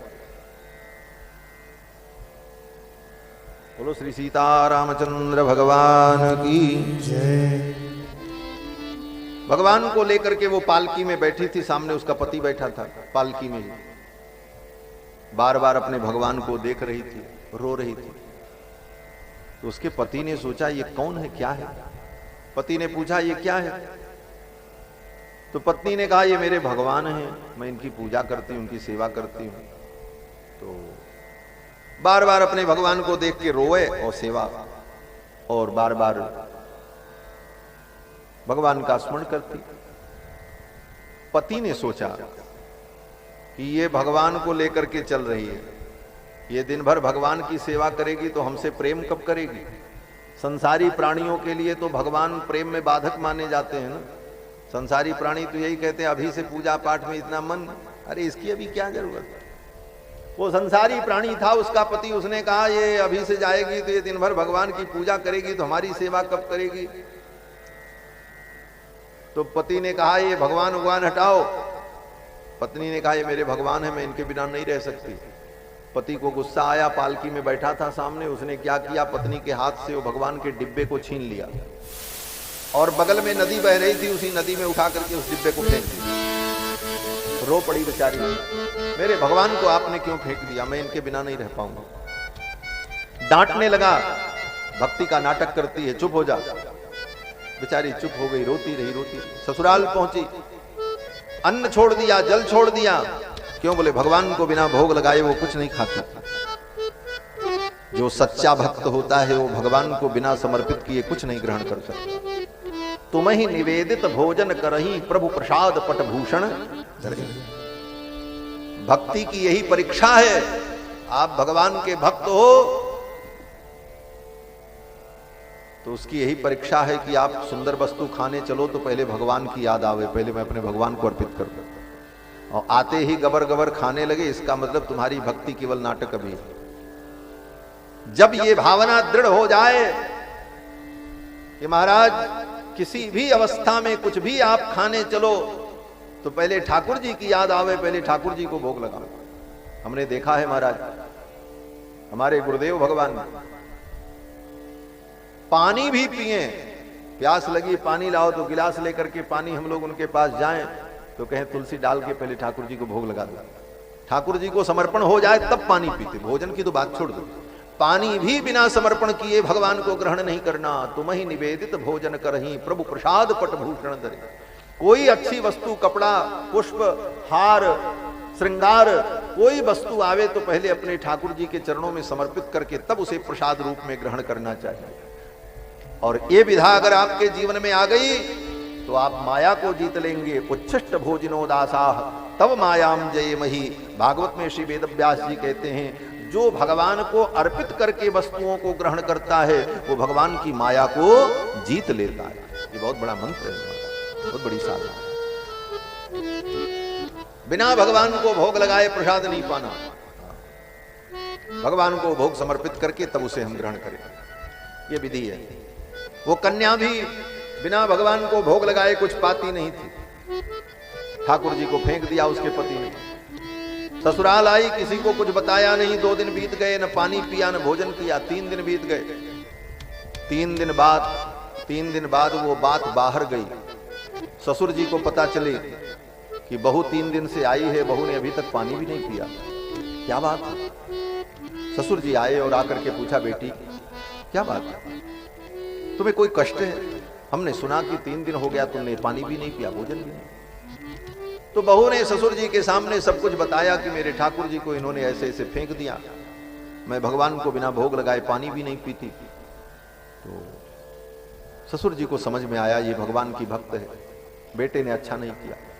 तो ससुर जी ने कहा, अच्छा कोई बात नहीं, मैं तुम्हारे लिए दूसरी मूर्ति ला देता हूं, जैसा कहो वैसी व्यवस्था कर दूं। तो कन्या ने कहा, नहीं हमारे तो वही भगवान है, सिलपिल्ले भगवान, हम तो उनके बिना नहीं रह सकती। तो ससुर जी ने कहा, कहां फेंका था, चलो हम ढूंढते हैं, ढूंढवाते हैं, शायद मिल जाए भगवान। बोले नदी में फला स्थान पर फेंका था। ससुर जी सिपाहियों को लेकर के आए, गोताखोरों को लेकर के आए, कहा डूब डूब करके देखो कहीं वो डिब्बा पड़ा हो, मिल जाए नदी में। वो तो डिब्बा बंद था, बह गया था, खुला होता तो डूब जाता, बंद था इसलिए तैरता हुआ आगे निकल गया। कहां गया, किसने लिया, कुछ पता नहीं, भगवान की अद्भुत लीला। गोताखोरों ने गोता लगाया, कहीं वो डिब्बा मिला नहीं। उसका पति भी खड़े होकर के तमाशा देख रहा था, उसको सभी अच्छा नहीं लग रहा था, क्या नाटक हो रहा है। अंत में जब वो नहीं मिला डिब्बा शालिग्राम भगो ठाकुर जी का, खोज करके गोताखोर थक गए। तो ससुर जी ने कहा, बेटी इतना परिश्रम करने के बाद तेरे भगवान तो नहीं मिले, अब तू बता मैं क्या करूं, जो तू कहेगी वो मैं करने को तैयार हूं। तो बहू ने कहा, मेरे तो वही भगवान है, मैं उन भगवान के बिना नहीं रह सकती, मुझे और कुछ नहीं चाहिए, मेरे वही ठाकुर मुझे मिल जाए बस। ये तो उसकी भावना थी, उसकी भक्ति थी, लेकिन उसके पति को अच्छा नहीं लगा। उसका पति तो नास्तिक था, उसने कहा तू इतनी बड़ी भक्ता है, भगवान भगवान भगवान, तो तेरे अंदर भगवान की इतनी बड़ी भक्ति है तो बुला ले अपने भगवान को, तेरे भगवान चल करके चले आऊं। भक्त के लिए इससे बड़ा चैलेंज और क्या हो सकता है। रो पड़ी और रो करके उस कन्या ने अपने भगवान को पुकारा, हे मेरे सिलपिल्ले भगवान जहां हो चले आओ। श्री नाभादास जी पंक्तियां लिखते हैं कि उसके पुकारते ही लोगों ने देखा कि नदी के अंदर वो तैरता हुआ डिब्बा दिखाई पड़ा, धारा उल्टी बहने लगी और तैरता हुआ वो भगवान का डिब्बा उनके सामने आकर के उपस्थित हो गए।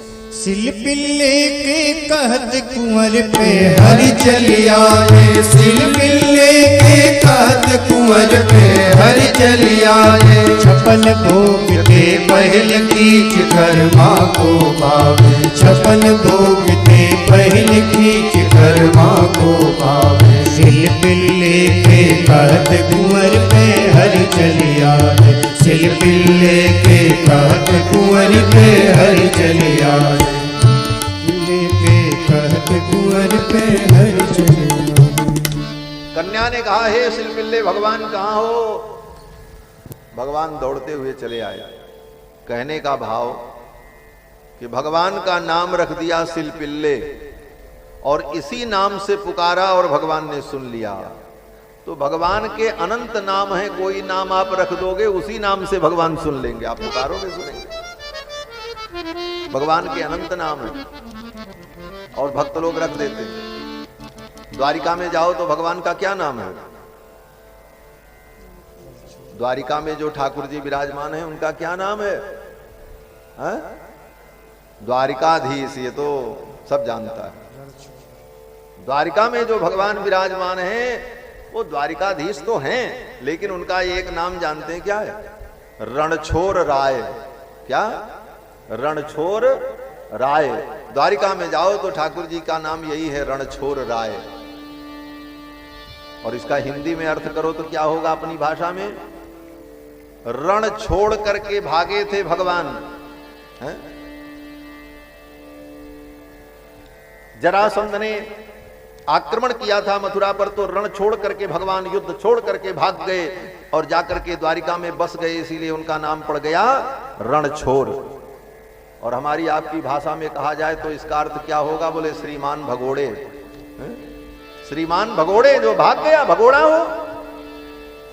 लेकिन भक्तों ने नाम रख दिया तो उस नाम का इतना महत्व हो गया, उसी नाम से ठाकुर प्रसन्न हो जाते हैं। द्वारिका में जाओ तो द्वारिका में आज भी बोलते हैं श्री रणछोड़ राय भगवान की जय। तो भक्त जो नाम भगवान को दे दें, इसीलिए भगवान के अनंत नाम है, नामान्य अनंतानि हरे हे गुण योग वराने। यहां पर श्री गर्गाचार्य जी महाराज कहते हैं बहूनि संति नामानि रूपाणि च सुतस्यते। हे नंद बाबा, आपके इस बेटे के अनेक नाम हैं, अनेक रूप हैं, मैं कितना बताऊं, लेकिन इतना आप जरूर जानना कि आपका बेटा साधारण बालक नहीं है। बोले तब क्या है? बोले तस्मान नंदात्मजोयम ते नारायण समो गुणैहि। नंदात्मजोयम, हे नंद, ये तुम्हारा जो आत्मज है, बेटा है, नारायण समो गुणैहि, ये भगवान नारायण के समान है। नारायण के समान कहने का मतलब क्या है? नारायण के समान कहने का मतलब कि नारायण के समान कोई दूसरा नारायण है? बोले ना, नारायण के समान नारायण ही होते हैं, दूसरा कोई नहीं होता, ये तात्पर्य है। ये नारायण ही है, ये तात्पर्य हुआ। क्यों? बोले भगवान के समान कोई हो नहीं सकता, भगवान के समान भगवान ही हो सकते हैं। इसीलिए गोस्वामी जी ने भगवान के स्वरूप का जब वर्णन किया तो कहते हैं रघुबर छवि के समान रघुबर मुख बनिया, रघुबर छवि के समान रघुबर मुख बनिया, ठुमक चलत रामचंद्र बाजत पैजनिया। तो भगवान के समान तो भगवान ही है, रघुबर छवि के समान रघुबर मुख बनिया, भगवान की छवि के समान भगवान की छवि है। भगवान के समान बोले भगवान ही है, दूसरा कोई उनके समान हो ही नहीं सकता। तो गर्गाचार्य जी जो कहते हैं नारायण समो गुणैहि, ये नारायण के समान है, इसका मतलब कि ये साक्षात नारायण हैं। नंद बाबा को बताया। इसके बाद गुरुजी विदा हो गए। जब गुरुजी चले गए तो ठाकुर जी धीरे धीरे और बड़े हो गए। अब तो महाराज कन्हैया कृष्ण और बलराम दोनों चलने लगे। कैसे चलने लगे? बोले घुटने के बल चलने लगे। बच्चा जब चलना सीखता है तो पहले कैसे चलता है? बोले पीठ के बल लिटाओ तो अपने आप पलट करके पेट के बल हो जाता है, और पेट के बल हो करके फिर हाथ पैर चलाता है, धीरे धीरे पेट के बल सरकता है, और सरकते सरकते फिर धीरे धीरे घुटने और हाथ के बल चलने लगता है, जिसको हमारे यहाँ भाषा में, पूरब की भाषा में कहते हैं बकैया बकैया चलना। उसी प्रकार भगवान चलने लगे। सुखदेव जी कहते हैं कि जानुभ्याम सह पाणिभ्याम रिंगमाणौ विजफ्रतु। जानुभ्याम, जानू माने घुटना, घुटने को कहते हैं जानू। तो जानुभ्याम माने अपने दोनों घुटनों को जमीन पर टिका करके, सह पाणिभ्याम, और अपने दोनों पाणी माने हाथ को जमीन पर टिका करके भगवान रिंगमाणौ, रेंगने लगे, धीरे धीरे भगवान चलने लगे, बकैया बकैया चलने लगे।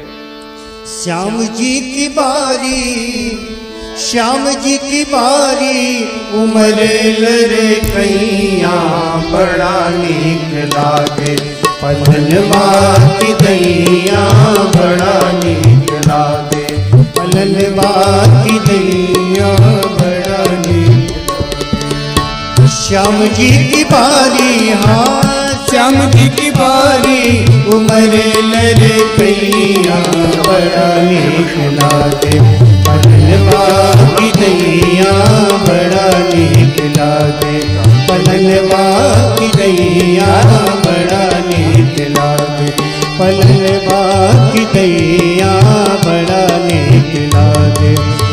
श्याम जी की बारी, हाँ श्याम जी की बारी, हाँ श्याम जी की बारी, उमरे लरे कैया, बड़ा नीक लागे, पलनवा की दैया, बड़ा नीक लागे, पलनवा की दैया, बड़ा नीक लागे।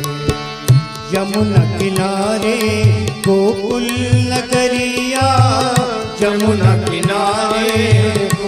गोकुल नगरिया, जहाँ नंद बाबा की अनुपम बखरिया, जहाँ नंद बाबा की अनुपम बखरिया, वहाँ श्याम खेले, हाँ वहाँ श्याम खेले, बकैया बकैया बड़ा नीक लागे, पलनवा की दैया बड़ा नीक लागे, पलनवा की दैया बड़ा नीक लागे। श्याम जी की बारी, हाँ श्याम जी की बारी, उमर लरे कैया बड़ा नीक लागे, पलनवा की दैया बड़ा नीक लागे।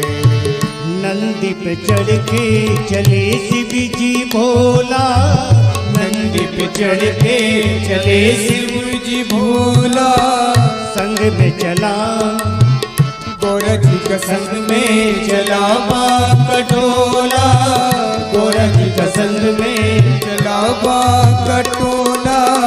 आठों याम पड़े रहे, आठों याम पड़े रहे, रघुवीर भैया बड़ा नीक लागे, पलनवा की दैया बड़ा नीक लागे, पलनवा की दैया बड़ा नीक लागे। श्याम जी की बारी, हाँ श्याम जी की बारी, उमर लरे भैया बड़ा नीक लागे, पलनवा की दैया बड़ा नीक लागे, पलनवा की दैया बड़ा नीक लागे, पलनवा की दैया बड़ा नीक लागे, पलनवा की दैया बड़ा नीक लागे।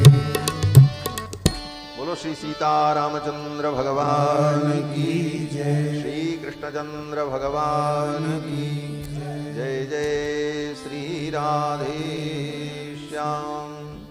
जानुभ्याम सह पाणिभ्याम रिंगमाणो विजक्रतुः। भगवान बकैया बकैया चलने लगे। अब क्या करें ठाकुर जी? बोले कृष्ण और बलराम दोनों बकैया बकैया चल करके गायों के बीच में चले जाएं, जहां गायें बंधी हों गौशाला में, और जाकर के उन गायों के बीच में उनके पैर के अंदर से निकल जाएं, नीचे से निकल जाएं। और गाय की गौशाला में तो गाय का गोमूत्र गोबर पड़ा रहे, सारे कपड़े गाय के गोबर में गोमूत्र में सन जाते। घोष प्रघोष रुचिरम ब्रज कर्दमेशु। ब्रज का जो कर्दम, जो कीचड़, उस कीचड़ में उनका कपड़ा सब लथड़ जाता था। मैया यशोदा देखती तो जाकर के दौड़ करके गोद में उठा लेती। तन्मा तरौ निज सुतौ घृणया श्रुवंत्यौ। दया के परवश होकर उठा लेती। अरे अरे, कहीं गाय के पैर पड़ गए, किसी गाय ने मार दिया, किसी गाय की पूंछ भी लग गई तो कन्हैया को क्या होगा? भयभीत होकर के यशोदा रानी और रोहिणी कृष्ण बलराम को उठा करके ले आती, स्नान कराती, स्नान करा करके फिर नए कपड़े पहना करके और दूध पिला करके लेटावें बैठावें, और थोड़ी सी असावधान हो तब तक दोनों फिर बकैया बकैया सरकते परकते चले जाएं गाय के बीच में, फिर कपड़े खराब। मां परेशान हो गई।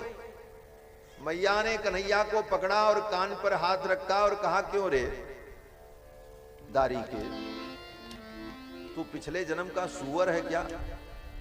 मट्टी में लौटने की तेरी आदत है।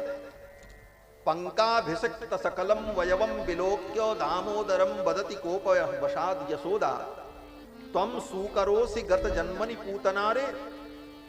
अय पूतना के शत्रु, गत जन्मनि सुकरोसि, पिछले जन्म के सुअर हो क्या?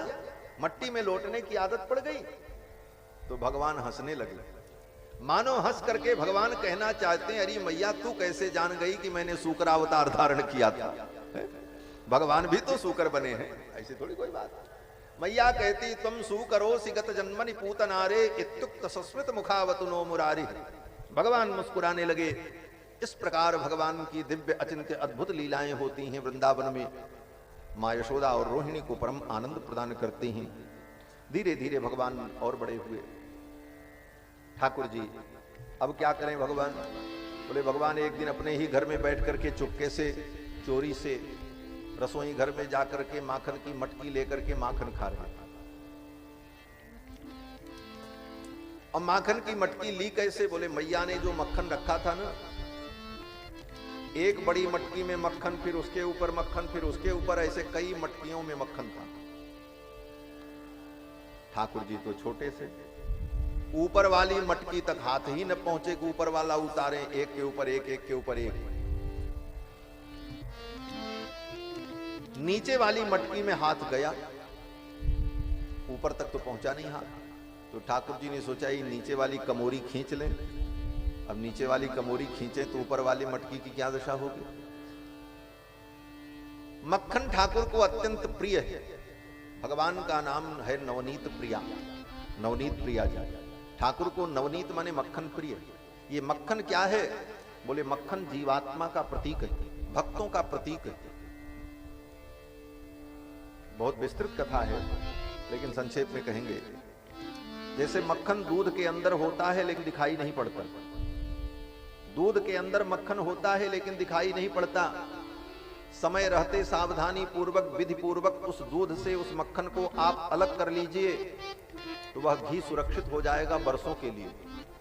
लेकिन समय रहते आपने उस दूध से मक्खन को नहीं निकाला, जो उसकी निकालने की विधि है उस विधि का पालन करके आपने मक्खन को नहीं निकाला, तो 1 से 2 दिन बीतते, 3 दिन बीतते दूध विकृत हो जाएगा, दूध बेकार हो जाएगा, उसी के साथ मक्खन भी नष्ट हो जाएगा।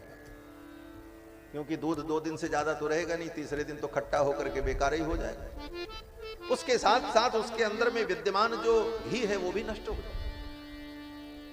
तो विधि क्या है? बोले उस दूध को खौलाओ, खौलाने के बाद ठंडा करो, पूरा पूरा ठंडा भी ना होने पावे, थोड़ी गर्मी बनी रहे तो उसमें दही का जामन डालो। फिर जब दही जम जाए 24 घंटे में, 12 घंटे में, जितना समय लगे, तब उस दही को मथ करके, बिलो करके, तब उसमें से माखन निकालो। फिर उस माखन को आप रख लो, घी बना करके, बरसों पड़ा रहेगा, नष्ट नहीं होगा। मक्खन निकाल लिया दही के अंदर से विधि पूर्वक, तो उस मक्खन को आप ले जा करके बहते हुए पानी में डाल दो। वो डूबेगा नहीं, गलेगा नहीं, वो तैरता रहेगा। यहां डालो, फिर वहां जाकर के ऐसे छान लो, निकाल लो। लेकिन उस मक्खन को अगर दूध से आपने अलग नहीं किया और सीधे दूध को ही पानी में डाल दो, बोले दूध का भी पता नहीं चलेगा, मक्खन भी कहां गया पता नहीं चलेगा।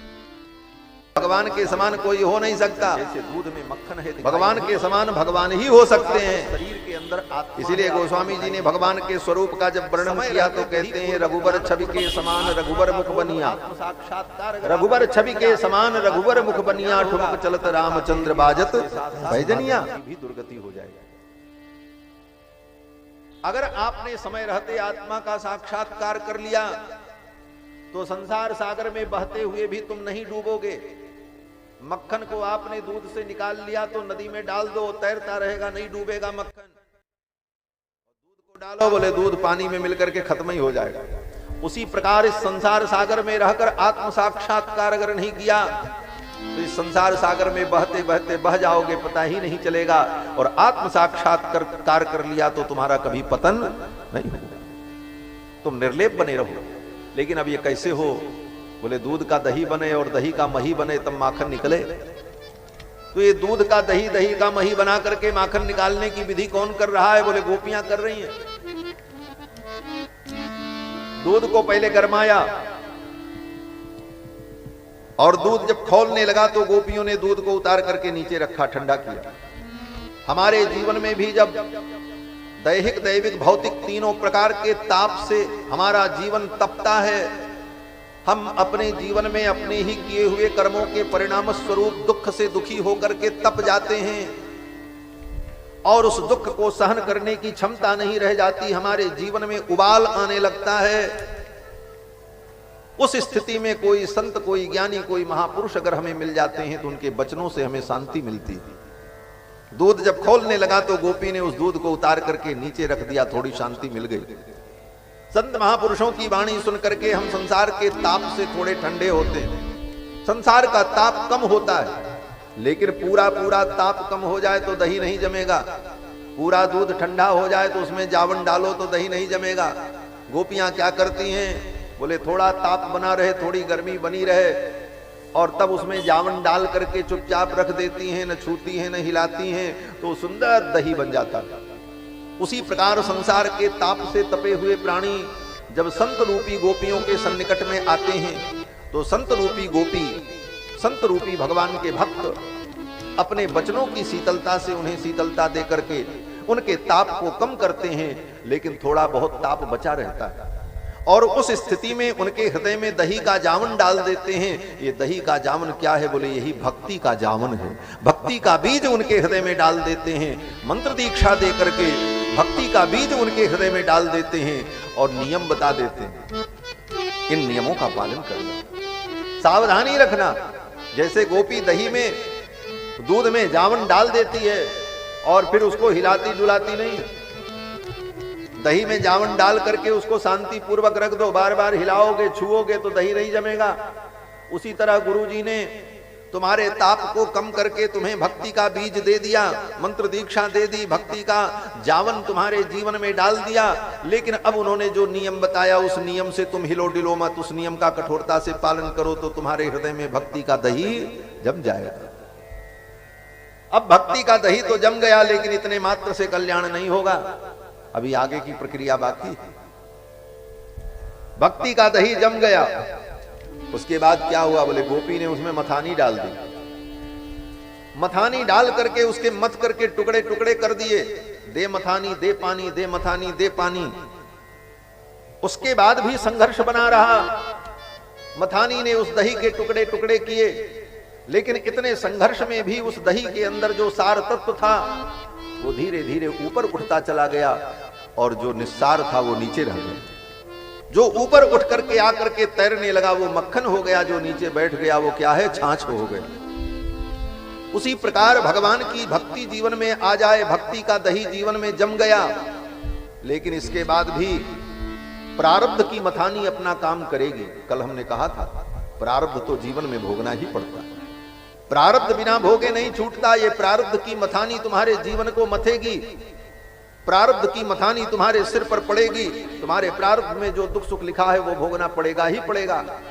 और उस संघर्ष में तुम्हारे जीवन में अनेक कष्ट आएंगे, टुकड़े टुकड़े हो जाएंगे, दही के टुकड़े टुकड़े हो गए, लेकिन उसके अंदर जो सार तत्व था वो ऊपर उठता चला गया। जीवन में भक्ति आने के बाद भी अपने प्रारब्ध को सहन करते हुए जो व्यक्ति भगवान की ओर आगे बढ़ता रहता है वही तत्व मक्खन बन जाता है, वही नवनीत है, वही मक्खन है। और ऐसा नवनीत भगवान गोविंद को प्रिय है, इसीलिए भगवान माखन की चोरी करते हैं। ऐसे माखन को भगवान चुराते हैं और उसको चुरा करके कहां रखते हैं, बोले अपने हृदय में रख लेते हैं। ऐसे जो भगवान के भक्त हैं उन भक्तों को ठाकुर अपने हृदय में रखते हैं। ये भाव है, ये माखन चोरी की बाह्य लीला जो है वो तो है ही है, लेकिन उसके पीछे रहस्य यही है कि उस मक्खन को भगवान भोग लगाते हैं, खाते हैं, अर्थात उसको अपने हृदय में, अपने उदर में ठाकुर उस भक्त को विराजमान करते हैं। क्यों, बोले भगवान की प्रतिज्ञा है, जे जथा माम प्रपद्यन्ते तांस तथैव भजाम्यहम्, जो मुझको जैसे भजेगा उसको मैं वैसे भजूंगा। तो भगवान कहते हैं भक्त अपने हृदय में मुझको बैठाते हैं तो भक्तों को मैं अपने हृदय में बैठा लूं।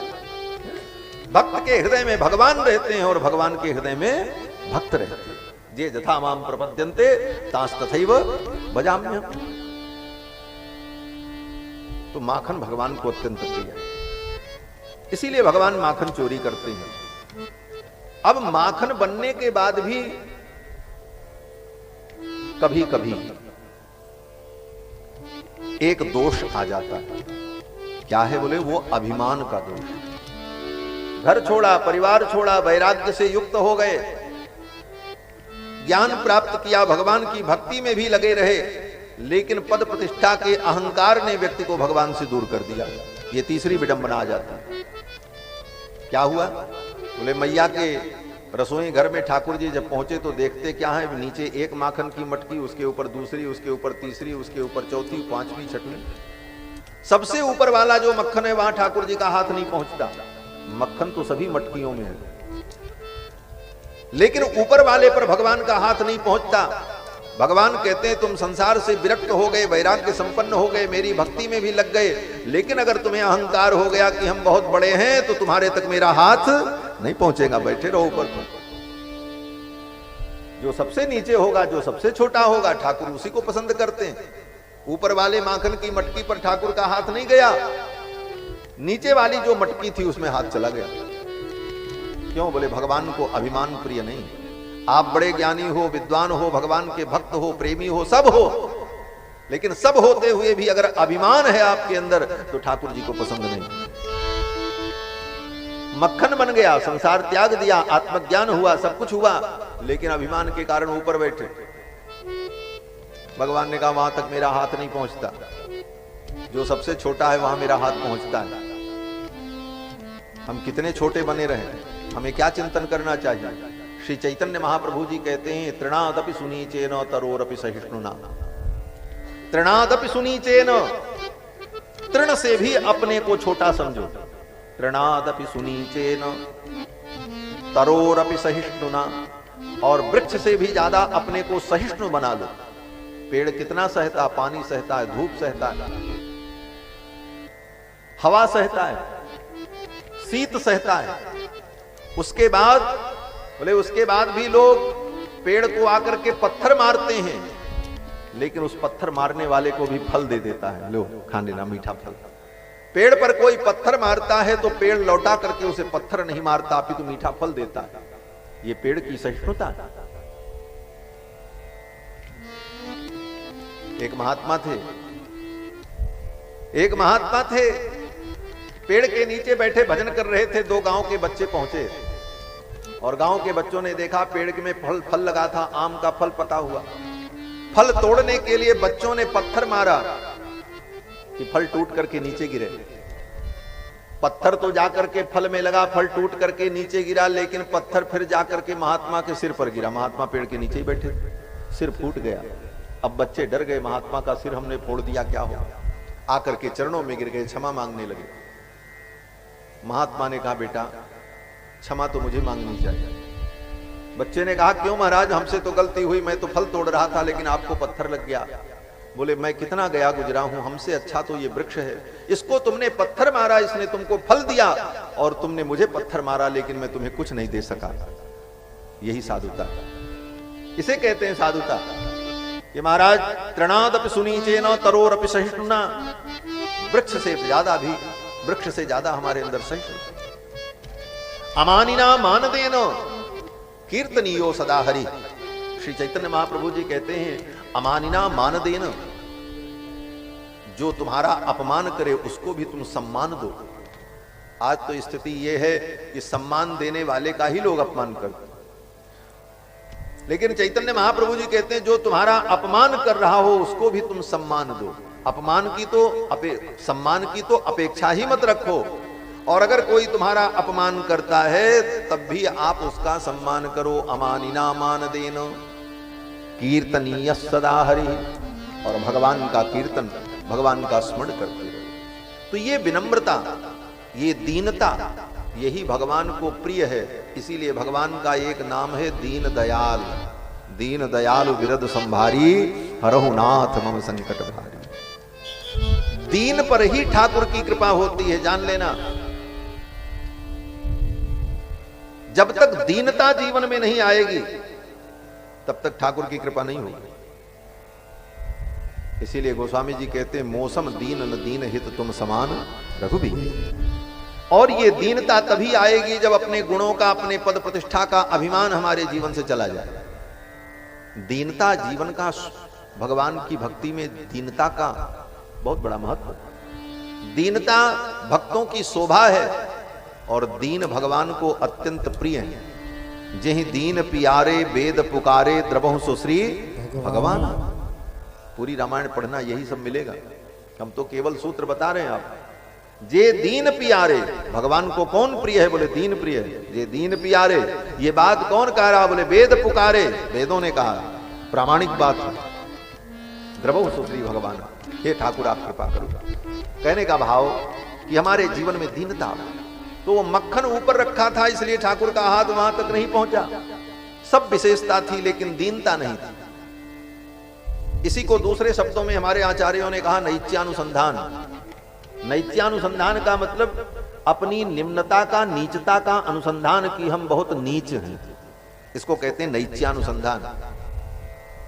नैत्यानुसंधान की दृष्टि से ही संतों ने भगवान से कहा है। सूरदास जी कहते हैं कि मौसम कौन कुटिल खलकामी, मौसम कौन कुटिल खलकामी, जेहि तन दियो ताहि बिसरायो, ऐसो नमक हरामी, मौसम कौन कुटिल खलकामी। अब कोई विद्वान, कोई कवि ये कहे कि सूरदास जी महाराज ने तो अपने शब्दों में ही लिखा है कि मौसम कौन कुटिल खलकामी, इसलिए सूरदास जी बहुत बड़े कामी थे, बहुत बड़े कुटिल थे। प्रमाण क्या? बोले उन्होंने खुद लिखा है। बोले भैया वो लिखा है, वो शब्दावली है, लेकिन उसके पीछे उनका भाव अपना दैन्य भाव है। दैन्य भाव है कि मैं इतना दीनहीन हूं।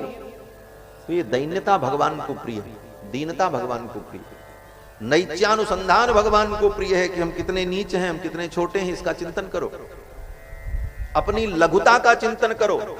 इसीलिए संतों ने कहा लघुता ते प्रभुता मिले, लघुता ते प्रभुता मिले, और प्रभुता से प्रभु दूर।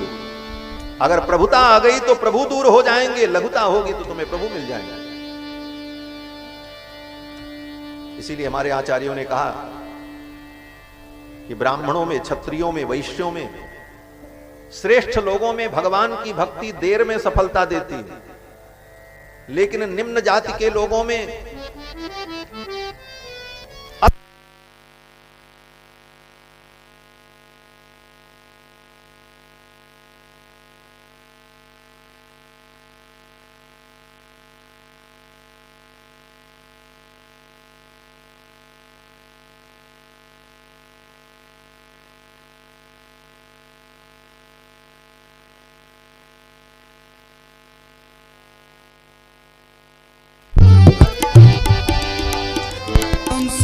राम राम राम, हरे राम राम राम, सीता राम राम राम, हरे राम राम राम, सीता राम राम राम, हरे राम राम राम, सीता राम राम राम, हरे राम राम राम, सीता राम राम राम, सीता राम राम राम, सीता राम राम राम, हरे राम राम राम, सीता राम राम राम, हरे राम राम राम, सीता राम राम राम, हरे राम राम राम, सीता राम राम राम। अरे तनी गायल है, आप लोग बोलिए कुछ। भगवान का नाम ले लीजिए, कल्याण होगा, थोड़ा गा लीजिए प्रेम से, वो आप लोग भी।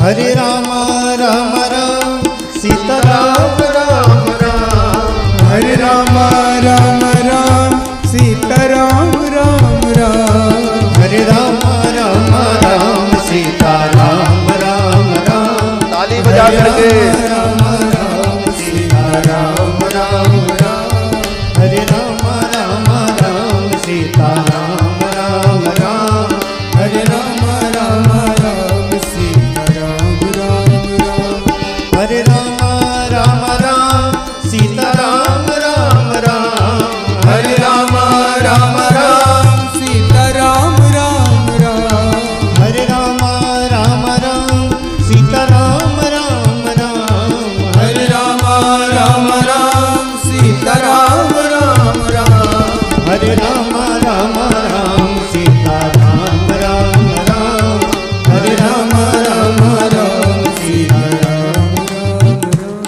इसी कीर्तन के साथ भगवान के नाम की महिमा का थोड़ा चिंतन कर लें कि भगवान के नाम की महिमा कितनी अद्भुत है। यह नाम बनाया प्रथम पूज्य गणपति जी को पल में। गणेश जी आज देवताओं में अग्रणी क्यों हैं? ये राम नाम की महिमा है। यह नाम बनाया प्रथम पूज्य गणपति जी को पल में, और इस नाम के प्रभाव से कितनों का उद्धार हुआ, ये बात आगे की पंक्तियों में चिंतन करते हुए इस कीर्तन का आनंद लें, फिर आगे की चर्चा करें। यह नाम बनाया प्रथम पूज्य गणपति जी को पल में, यह नाम बनाया प्रथम पूज्य गणपति जी को पल में, अवलंब नाम सबरी को जंगल में। मिल गया यही अवलंब नाम सबरी को जंगल में। मिल गया यही अवलंब नाम सबरी को जंगल में। मिल गया यही अवलंब नाम सबरी को जंगल में। लाखों का बेड़ा पार किया पहुँचाया प्रभु के धाम।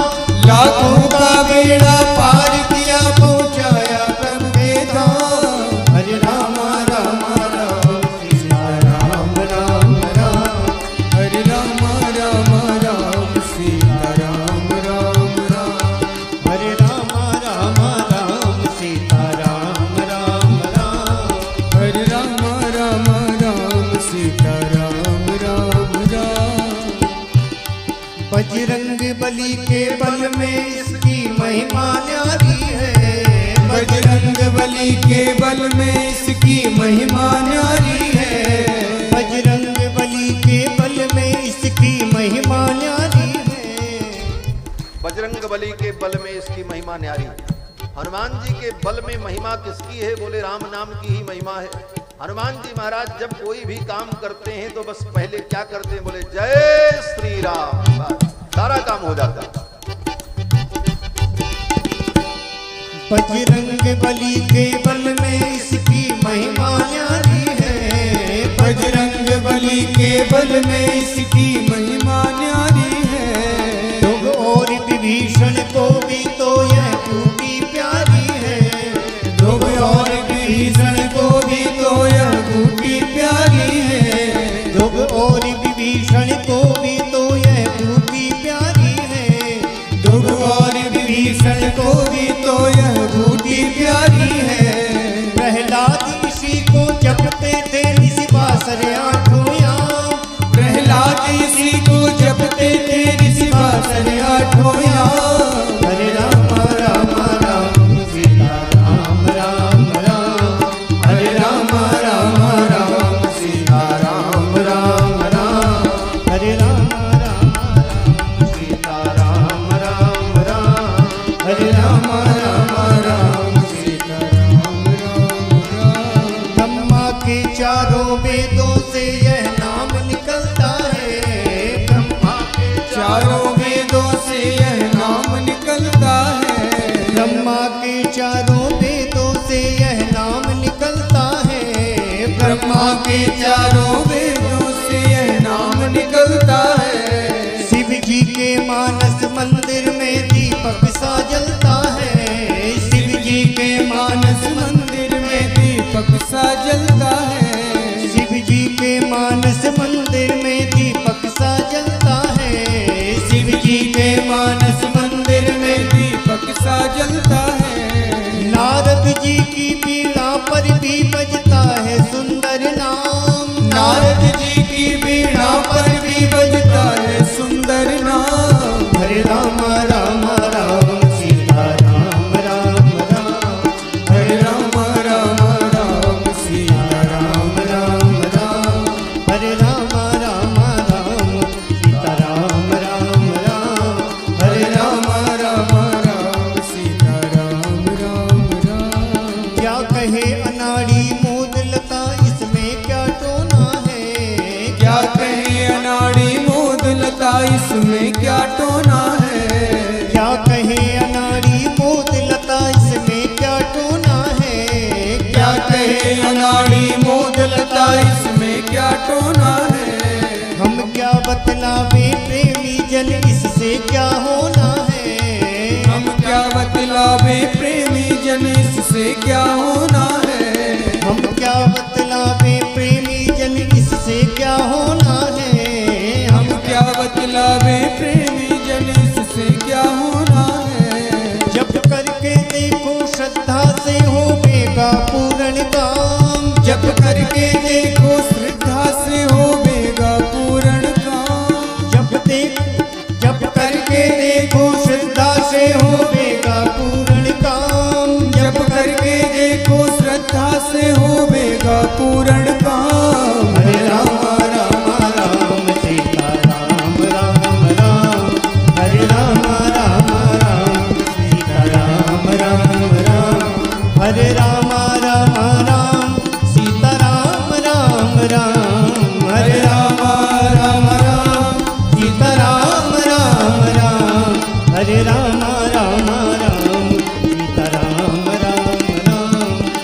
राम राम राम सीता राम राम राम हरे राम राम राम सीता राम राम राम सीता राम राम राम सीता राम राम राम सीता राम राम राम सीता राम राम राम।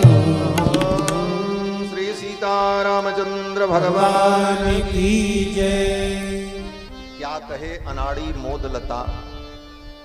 मोदलता नाम के एक संत हुए हैं, बिहार प्रांत में बड़े सिद्ध महात्मा थे। भगवान श्री राम के नाम का जप उन्होंने बहुत किया अपने जीवन में। उनकी ये रचना है, वो कहते हैं क्या कहे अनाड़ी मोदलता, इससे क्या होना है, हम क्या बतलावें प्रेमी जन, इसमें क्या टोना है। जप करके देखो श्रद्धा से तो होवेगा पूर्ण काम, करके देखो तो पता चलेगा। ये भगवान के नाम की महिमा है। तो मैं निवेदन कर रहा था कि नैत्यानुसंधान, दीनता, ये भक्ति का भूषण है, भक्ति का आभूषण है। इसीलिए श्रेष्ठ कुल में उत्पन्न होने वाले लोगों को बहुत साधना करने के बाद नैत्यानुसंधान आता है। बार बार अपने को, अपने अहंकार को दबाते दबाते तब समय आने पर उसके अंदर दीनता आती। और जो निम्न जाति के लोग हैं उनके अंदर वो जन्मजात नैत्यानुसंधान होता है, क्योंकि उनको वंश परंपरा से यही अनुभव है, हम छोटे हैं, हम दीन हैं। इसलिए उनको नैत्यानुसंधान करने में दिक्कत नहीं होती, इसलिए उनकी भक्ति पहले सफल हो जाती है। इस पर विचार किया हमारे आचार्य। भाई सबरी की भक्ति क्यों सफल हो गई? दंडकारण्य में रहने वाले बड़े बड़े महर्षियों की भक्ति सफल नहीं हुई। उनको भगवान देर से मिले और सबरी को मिल गए। केवट को भगवान क्यों मिल गए? सुदामा को क्यों मिल गए? क्यों बोले? इनके अंदर दीनता थी। जिनके अंदर वो दीनता सहज होगी उनको ठाकुर जल्दी मिलेंगे, और जिनके अंदर दीनता नहीं आई उनको दीनता लानी पड़ेगी, और लाने में जितना समय लगेगा वो देरी होगी। इसीलिए उन जिन भक्तों में, रैदास में, कबीर में, और भी धना भगत में, सेन नाई में, इन जो भक्तों की कथा है, इन भक्तों के जीवन में जो सिद्धि की प्राप्ति हुई उसका कारण यही था कि उनके अंदर जन्मजात नैत्यानुसंधान था, और श्रेष्ठ कुल में उत्पन्न होने वाले को नैत्यानुसंधान के लिए साधना करनी पड़ती है। यही अंतर होता है। तो भगवान को नैत्यानुसंधान